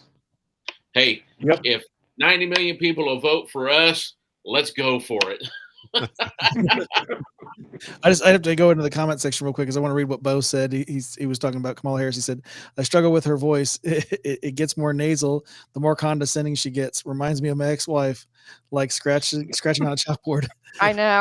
I saw that and I'm like, I agree, Bo. I can't handle listening to her. Like, it's all I can do to sit here and listen to this. Because her voice is just so nasally. And the other thing I've noticed, I think she has dentures. Because she talks like her S's, listen to her S's and the way her mouth forms. And it's a lot like Nancy Pelosi. And we know Pelosi has dentures. What is Kamala? 60 years old now?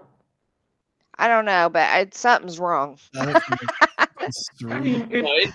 It's definitely a noticeable deal, and but she's mouthing it the way Nancy Pelosi does. I mean, Nancy Pelosi looks like she's either wiping the cocaine off of the front Yes, of her Bo, teeth, you could be president. or they're falling out. I'm talking about the way her mouth forms and her S's. Like Yeah. if you just looked at her mouth, the way she talks is just like Pelosi. It's weird. That's the lizard. Oh, maybe. That might be all I see now. The reptilian People aren't used stuff. to having lips. They're just not used to having lips. Like that one redheaded lady at the DNC, she kept going like this.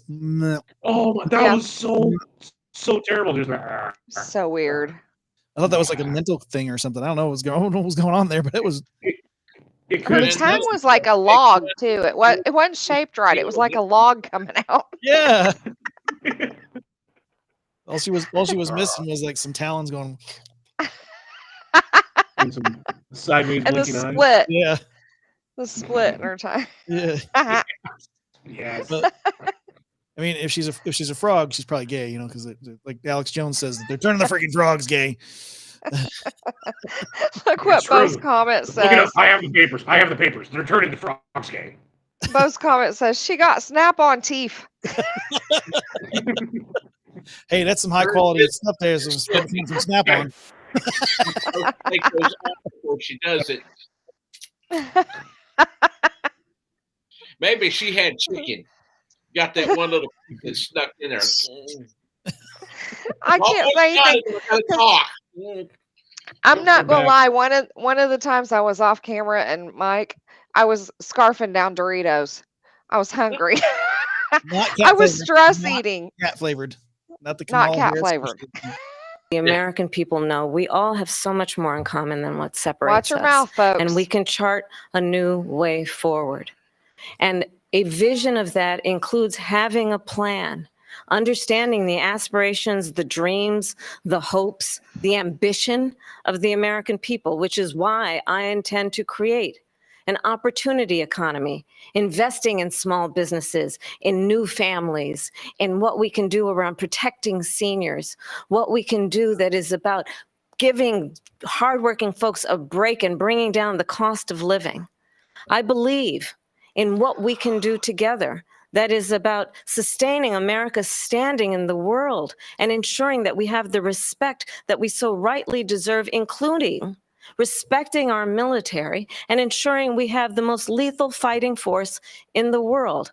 I will be a president that will protect our fundamental rights and freedoms, including the right of a woman to make decisions about her own body and not have her government tell her what to do.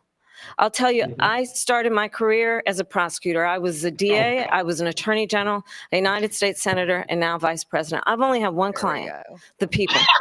And I'll tell you, as a prosecutor, I never asked a victim or a witness, are you a only had one Republican or a client, Democrat? Willie Brown. The only thing I ever asked them, are you okay? And that's the kind of president we need right now. Someone who cares about you and is not putting themselves first. I intend to be a president for all Americans and focus on what we can do over the next 10 and 20 years to build back up our country by investing right now in you, the American people. Vice President Harris, thank you. President Trump.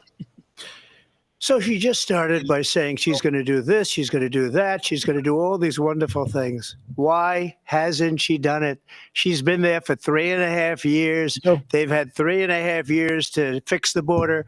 They've had 3.5 years to create jobs and all the things we talked about. Why hasn't she done it? She should leave right now, go down to that beautiful White House, go to the Capitol, get everyone together and do the things you want to do, but you haven't done it and you won't do it because you believe in things that the American people don't believe in.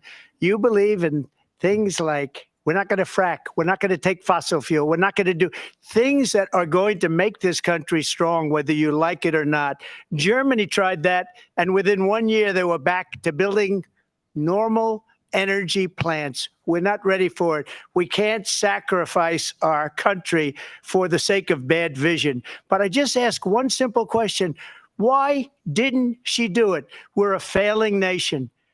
We're a nation that's in serious decline. We're being laughed at all over the world. All over the world, they're laughed. I know the leaders very well. They're coming to see me. They call me. We're laughed at all over the world. They don't understand what happened to us as a nation. We're not a leader. We don't have any idea what's going on. We have wars going on in the Middle East. We have wars going on with Russia and Ukraine. We're going to end up in a third world war, and it'll be a war like no other because of nuclear weapons, the power of weaponry. I rebuilt our entire military. She gave a lot of it away to the Taliban. She gave it to Afghanistan. What these people have done to our country, and maybe toughest of all, is allowing millions of people to come into our country. Many of them are criminals, and they're destroying our country. The worst president, the worst vice president in the history of our country. President Trump, thank you. And that is our ABC News presidential debate from here in Philadelphia at the National Constitution Center. I'm Lindsay Davis. And I'm David Muir. Thank you for watching here in the U.S. and all over the world, and from all of us here. Okay, whatever. They said their things. I'm aggravated. Well, yeah, I don't think that there was a clear winner on this one. As much as I like Trump, I would err on the side of Kamala because of the people that are watching this. I would err and say she won. I would have loved. I don't think she did. I don't think she did anyway because she didn't say anything of substance. Neither did Trump. But unless you're somebody who's an emotional person, and she appealed to that, and I keep saying that they're all about emotions. That last closing statement, she spoke to the people. She said, whatever you want to say. She said she was going to do. I kind of have to tune her out. But what I picked up on was she was talking about what she would do, and she was very appealing to the emotions of people in talking about the bad state they're in. It comes to him. He had an opportunity to do that too, and he didn't. He just badmouthed her the whole time. That's what I'm talking about. And trust me, I'm not an anti-Trump guy at all. I'm an independent voter. I try to keep objective views about it. I liked him I was so excited he won that first time. But now it just feels like I hear him rambling a lot. And he has these, Alan, you're shaking your head. I think you agree with me. He has these, everybody knows that. It was the best ever. And those are not factual statements. Those are his opinion. So I just hear a lot of that. It's just, I'm disappointed because I want him to win. I want to not see what I see. But again, I'm trying to not look through Trump glasses.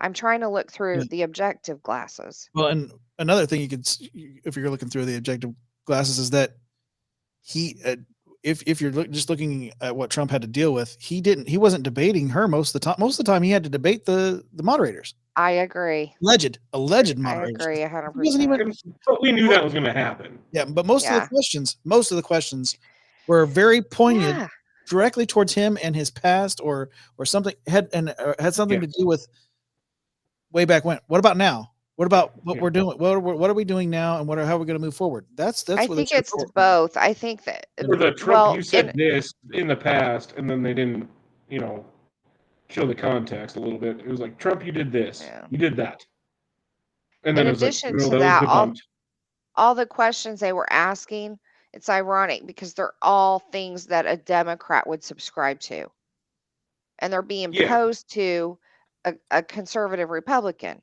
Well, that's a hard place to be because I don't agree with climate change already to begin with. So, but you're going to ask me about climate change. Okay, here we go. Right. And you're always going to look like the bad guy in that situation because they're coming at it from the perspective of assuming climate change is a thing. Right. So it's really easy for them to manipulate and make him look bad because, whatever. The whole thing was a joke. It's hard for me. I was stress eating Doritos. Did you hear me? If I was Trump, I would have said what Bo said. She was a district prostituter. Yeah, I Yeah. love that. He should have backed off like he did with Biden a little bit. He should have just, kind of shut up a little bit. Yeah. Because he would have had her so hard. Because Sometimes less is more. exactly, and like you were saying earlier, she played emotion, which that's going to win the Democrats huge, bigly. They're all going to say she won it. I don't think either one of them won it. I think they both lost. That was honestly. a draw. Yeah, straight up draw. Yeah, it was a terrible debate on both parts. You're muted. You're muted, Pop. Dad, you're muted. It figures. I think I bumped it earlier. The best thing that Trump said was right there at the end. It's like, forget this. He said it twice. He's like, okay, listen, you say you're going to do all of this. Head over to the White House and do it. Yeah. Don't that was around it and say you're going to do it on day one. Start it now. Show me what kind of president you're going to be now. Mm-hmm. She's got the opportunity. She can flip the switch right now, and we can have the best 2024 that anyone has ever seen. It can be huge, as Trump likes to say. It'll be the best that it ever was, Trump. It'll be the greatest. Well, guess what? Float like a butterfly, sting like a bee. Muhammad Ali is going to start to swing. And sooner or later, you're going to be left standing. And who's going to be holding the bag? Taxpayers. Yeah. What's going to change? If you don't like Trump, fine. I get it. He's not, hey, listen, not everyone swallows a horse peel. Sometimes some people have to break it down, and some have to grind it in and put it into applesauce. In the end, the bottom line is we got to have our country back. We don't need to be worrying about what's overseas unless it starts to affect us. Now, I get it. We got to be a voice of reason. I ain't got a problem with that. But my wallet has been funding somebody else's problem. And I'm tired of it. That's what I want them to talk about. Well, like the $1 trillion that was spent on climate change. She said $1 trillion. Yeah. Well, that really wasn't climate. Well, I want to ask a question real quick. How many people with $1 trillion? That's a lot of money. It's like insurmountable. I think it's arbitrary, right? But hey, climate change. I'm going to help you out real fast. Climate change. Hold on. One question though. One question. Here's climate change. Spring, summer. Yeah, I know it's called seasons. Winter and fall. Climate change. I mean, Earth naturally has climate change. That's why we don't have snow now. But yeah. But $1 trillion. How many Americans could have been fed? Oh wow. We have how many homeless could we have actually pulled off the street? Actually, because I mean, actually went through and helped lift people up. And how many people could we have truly rehabilitated instead of just whatever they do in the jail system now? I mean, how many things could we have actually corrected if that money could have just stayed in the pockets of the people? Absolutely. Well, wasn't it said once that they challenged Elon Musk? They said, when he was trying to buy Twitter, they said, well, with just $6 billion or whatever it was, you could end world hunger. And he's like, all right, show me the receipts and I will give it to you immediately. Give me every single cent you spend on it, and I will give you that $6 billion today. And they came back and like, no, we can't do that. He called their bluff. Yeah. Yeah. I think Trump has an issue we've seen it all the time in debates. He looks for a big punch, but the problem he falls into is that when he's asked a direct question, he leaves it. He doesn't stick on that question. And what that tells voters, what tells most people, it signals that he doesn't have an answer. It signals that he's trying to avoid exactly. Or he's wasting time till the thought comes to him. And so it makes him look pretty bad when they're like, all right, here's a direct question. He's like, well, I'm going to go talk about this because my staff has told me that the number one polling issue is illegal immigrants. So I'm just going to go ahead and try to relate everything to that. Even if I can't relate it, I'm just going to talk about it. And I'm going to avoid your direct question, which then makes it look like you're constantly trying to avoid pressure. You're constantly that you're not going to do anything about the topic they're talking about. And so it makes you look like you don't have a plan. And unfortunately, that's Right. how he looks sometimes. But what he get, and I get that, and I see that, and like I'm not a like super pro Trump guy, but right now in this time in our I know, country, right? yes, I am. But at the same time, like he's asked a question and he's expected to answer immediately, so he's just going to start talking, and like you said, until it comes to him. And yeah, he goes on long, way too far, but he's waiting for the answer to come to him because he's not a professional politician like some of these people where they have their talking points jabbed into him every day. Like Kamala, she probably was. I would guarantee she was giving all the questions today. Oh, guarantee it. Yeah, she was giving all of them, just like Hillary was back in 2016 when they had But as this a same CEO, debate. He's done this thinking on his feet stuff his entire life. He should be better at it. And maybe it's because I'm not saying he's in cognitive decline in a point to where he can't run the country. I'm just saying he's older. All of us show some age. I think it's just you're I showing mean, a little of his age. But he's always done that. Yeah, even He's with me, always done I that. show my age when I have to think on my feet like that. Like I used to be really quick. Now it takes me a little bit. I'm half his age. Yeah, I think what would be good is what would have been good for him is if, just like back in the 2016 debate, he could actually pull the microphone and kind of walk around from behind the podium. So I think getting stuck in one place doesn't allow his mind to work as well. He just does better when he's in motion. Like even when he's in a rally, he's constantly moving. Right, he's got his hands going like this. He's kind of swaying a little bit. He's constantly pointing to people in the crowd, unless he's reading directly from the teleprompter, which doesn't happen much. He's constantly in motion. I think he needed to be able to be in motion. You can't be in motion when you got this little bitty microphone that's right there, and right, yeah. Because look back at the 2016 debate with him and Hillary. He had the microphone. He was walking around. And literally walking around circles verbally too. Like they have the technology to do lapel mics, like They're probably afraid they'd get into a duke out, drag down fight though. They don't want them to be able to go towards each other. Weight class. Well, at least then we would have seen how clear winner was. Right. Yeah, I mean that last. Sorry, go ahead. I still feel like either person was very well prepared for this one. No. And it sucks for him because you start this thinking, okay, I'm going to go after Biden back and forth, and then they switch out, and now you have somebody else you're dealing with, and now she can just easily step aside and go, hey, I'm not the president. Hey, I didn't do those things. So it allows her this out for every single time he's like, well, your administration. Hey, I don't have control over the pen. It's not my pen.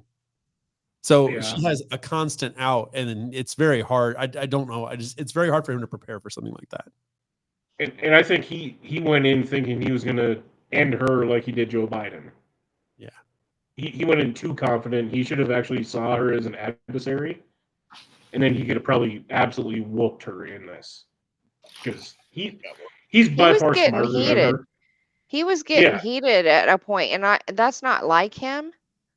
Exactly. He wasn't prepared. He was getting mad. No, he did himself a disfavor there by, I'm guessing, not preparing. Because you see what I did to Biden? He quit the whole race. He quit after one debate. Mm-hmm. And then he figured he was going to do that to her too, because she is a bumbling idiot.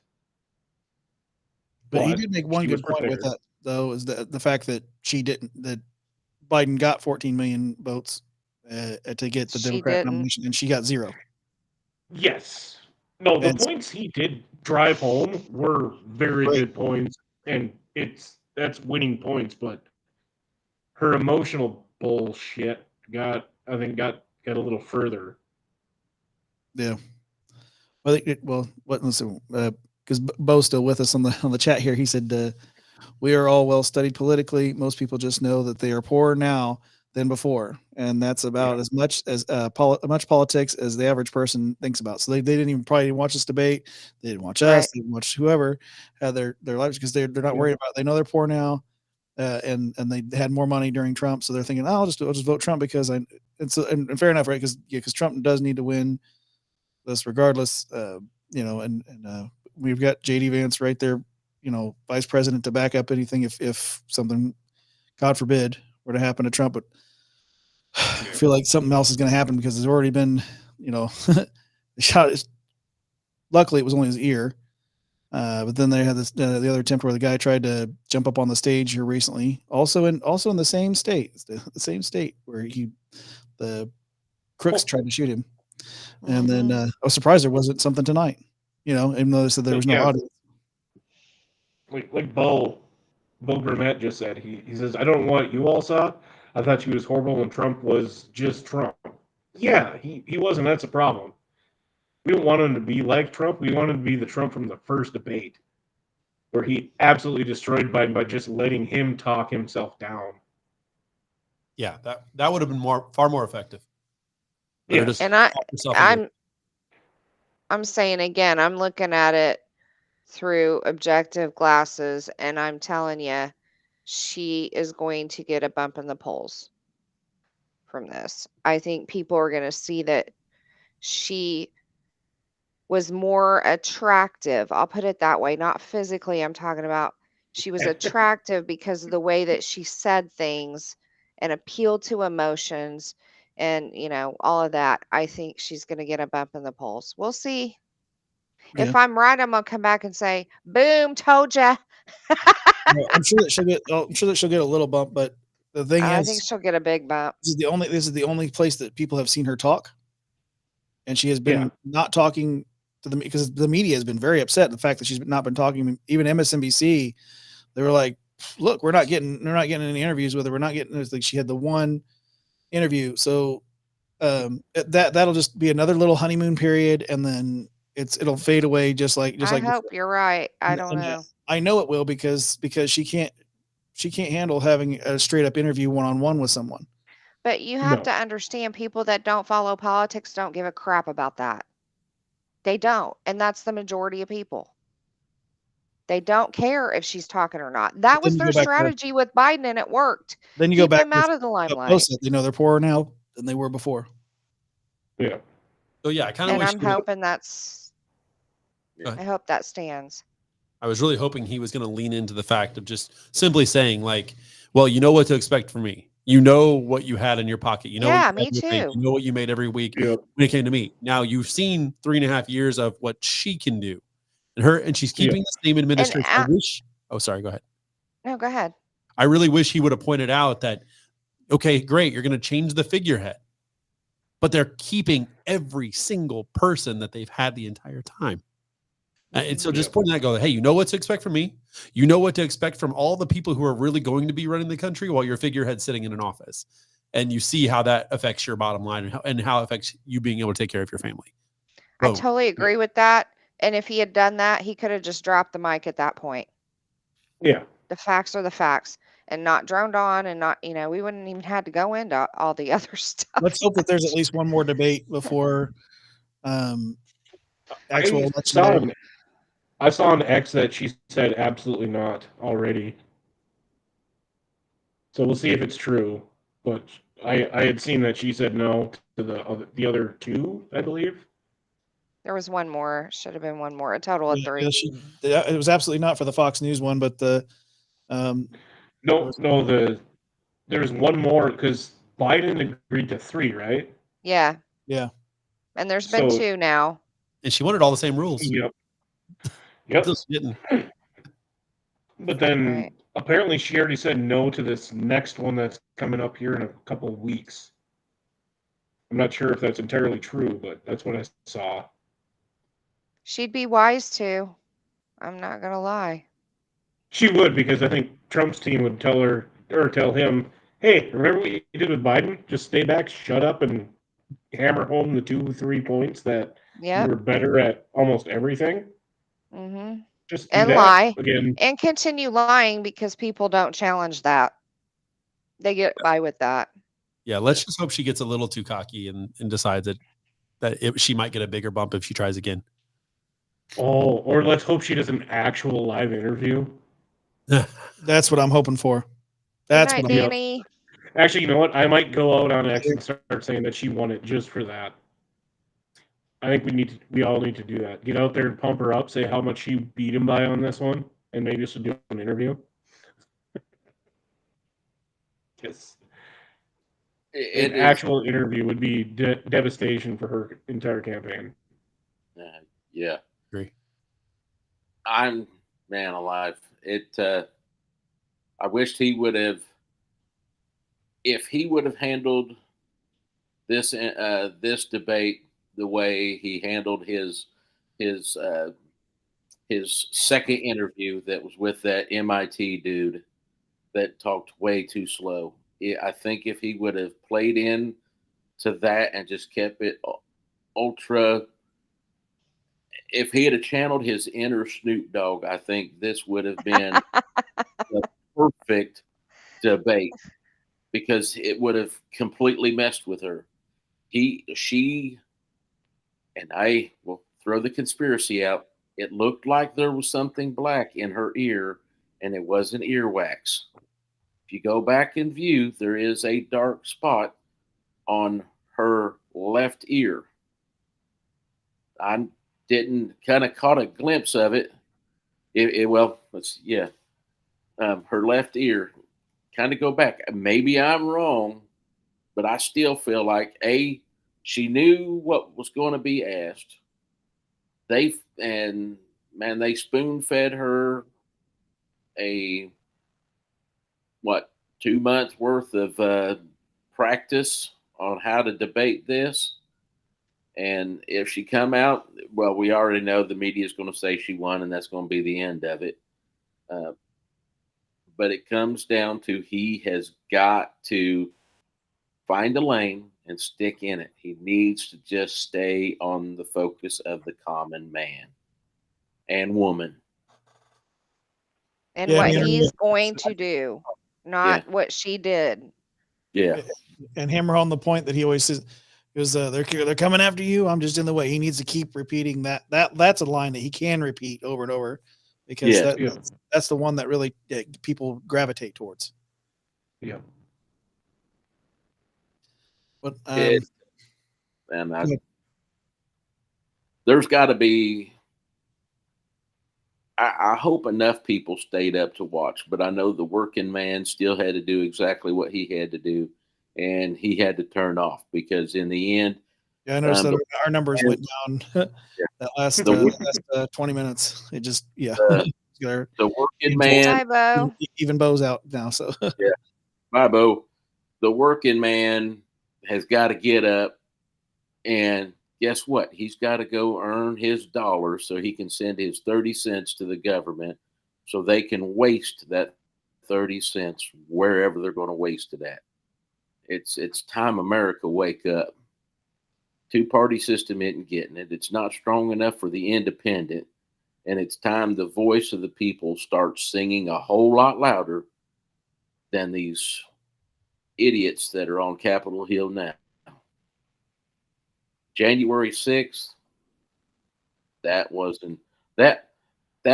early opening at the Walmart for the Thanksgiving Black Friday specials, which I'm surprised they haven't changed the name because it is offensive to somebody. So we just need to get past the bull crap. You're an American.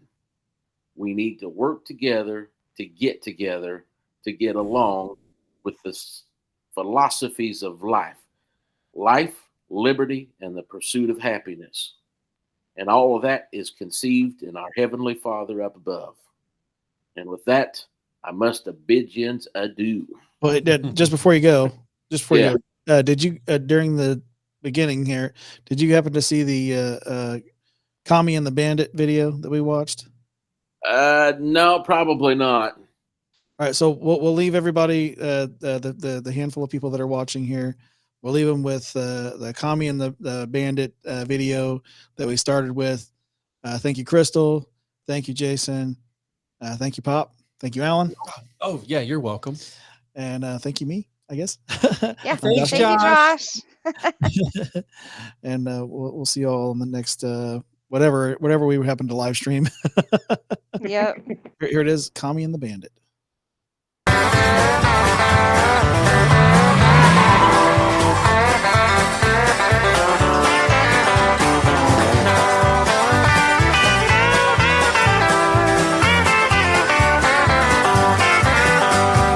Eastbound and down, loaded up and trucking. Are we gonna do what they say can't be done? We've got a long way to go and a short time to get there. I'm eastbound up, watch old bandit run. Old Smokey's got them ears on, he's hot on your trail. He ain't gonna rest till you're in jail. So you got to dodge him, you got to duck him, you gotta keep that diesel trucking. Just put that hammer down and give it hell. Eastbound and down, loaded up and trucking. Are we gonna do what they say can't be done? We've got a long way to go and a short time to get there. I'm eastbound up, watch old bandit run.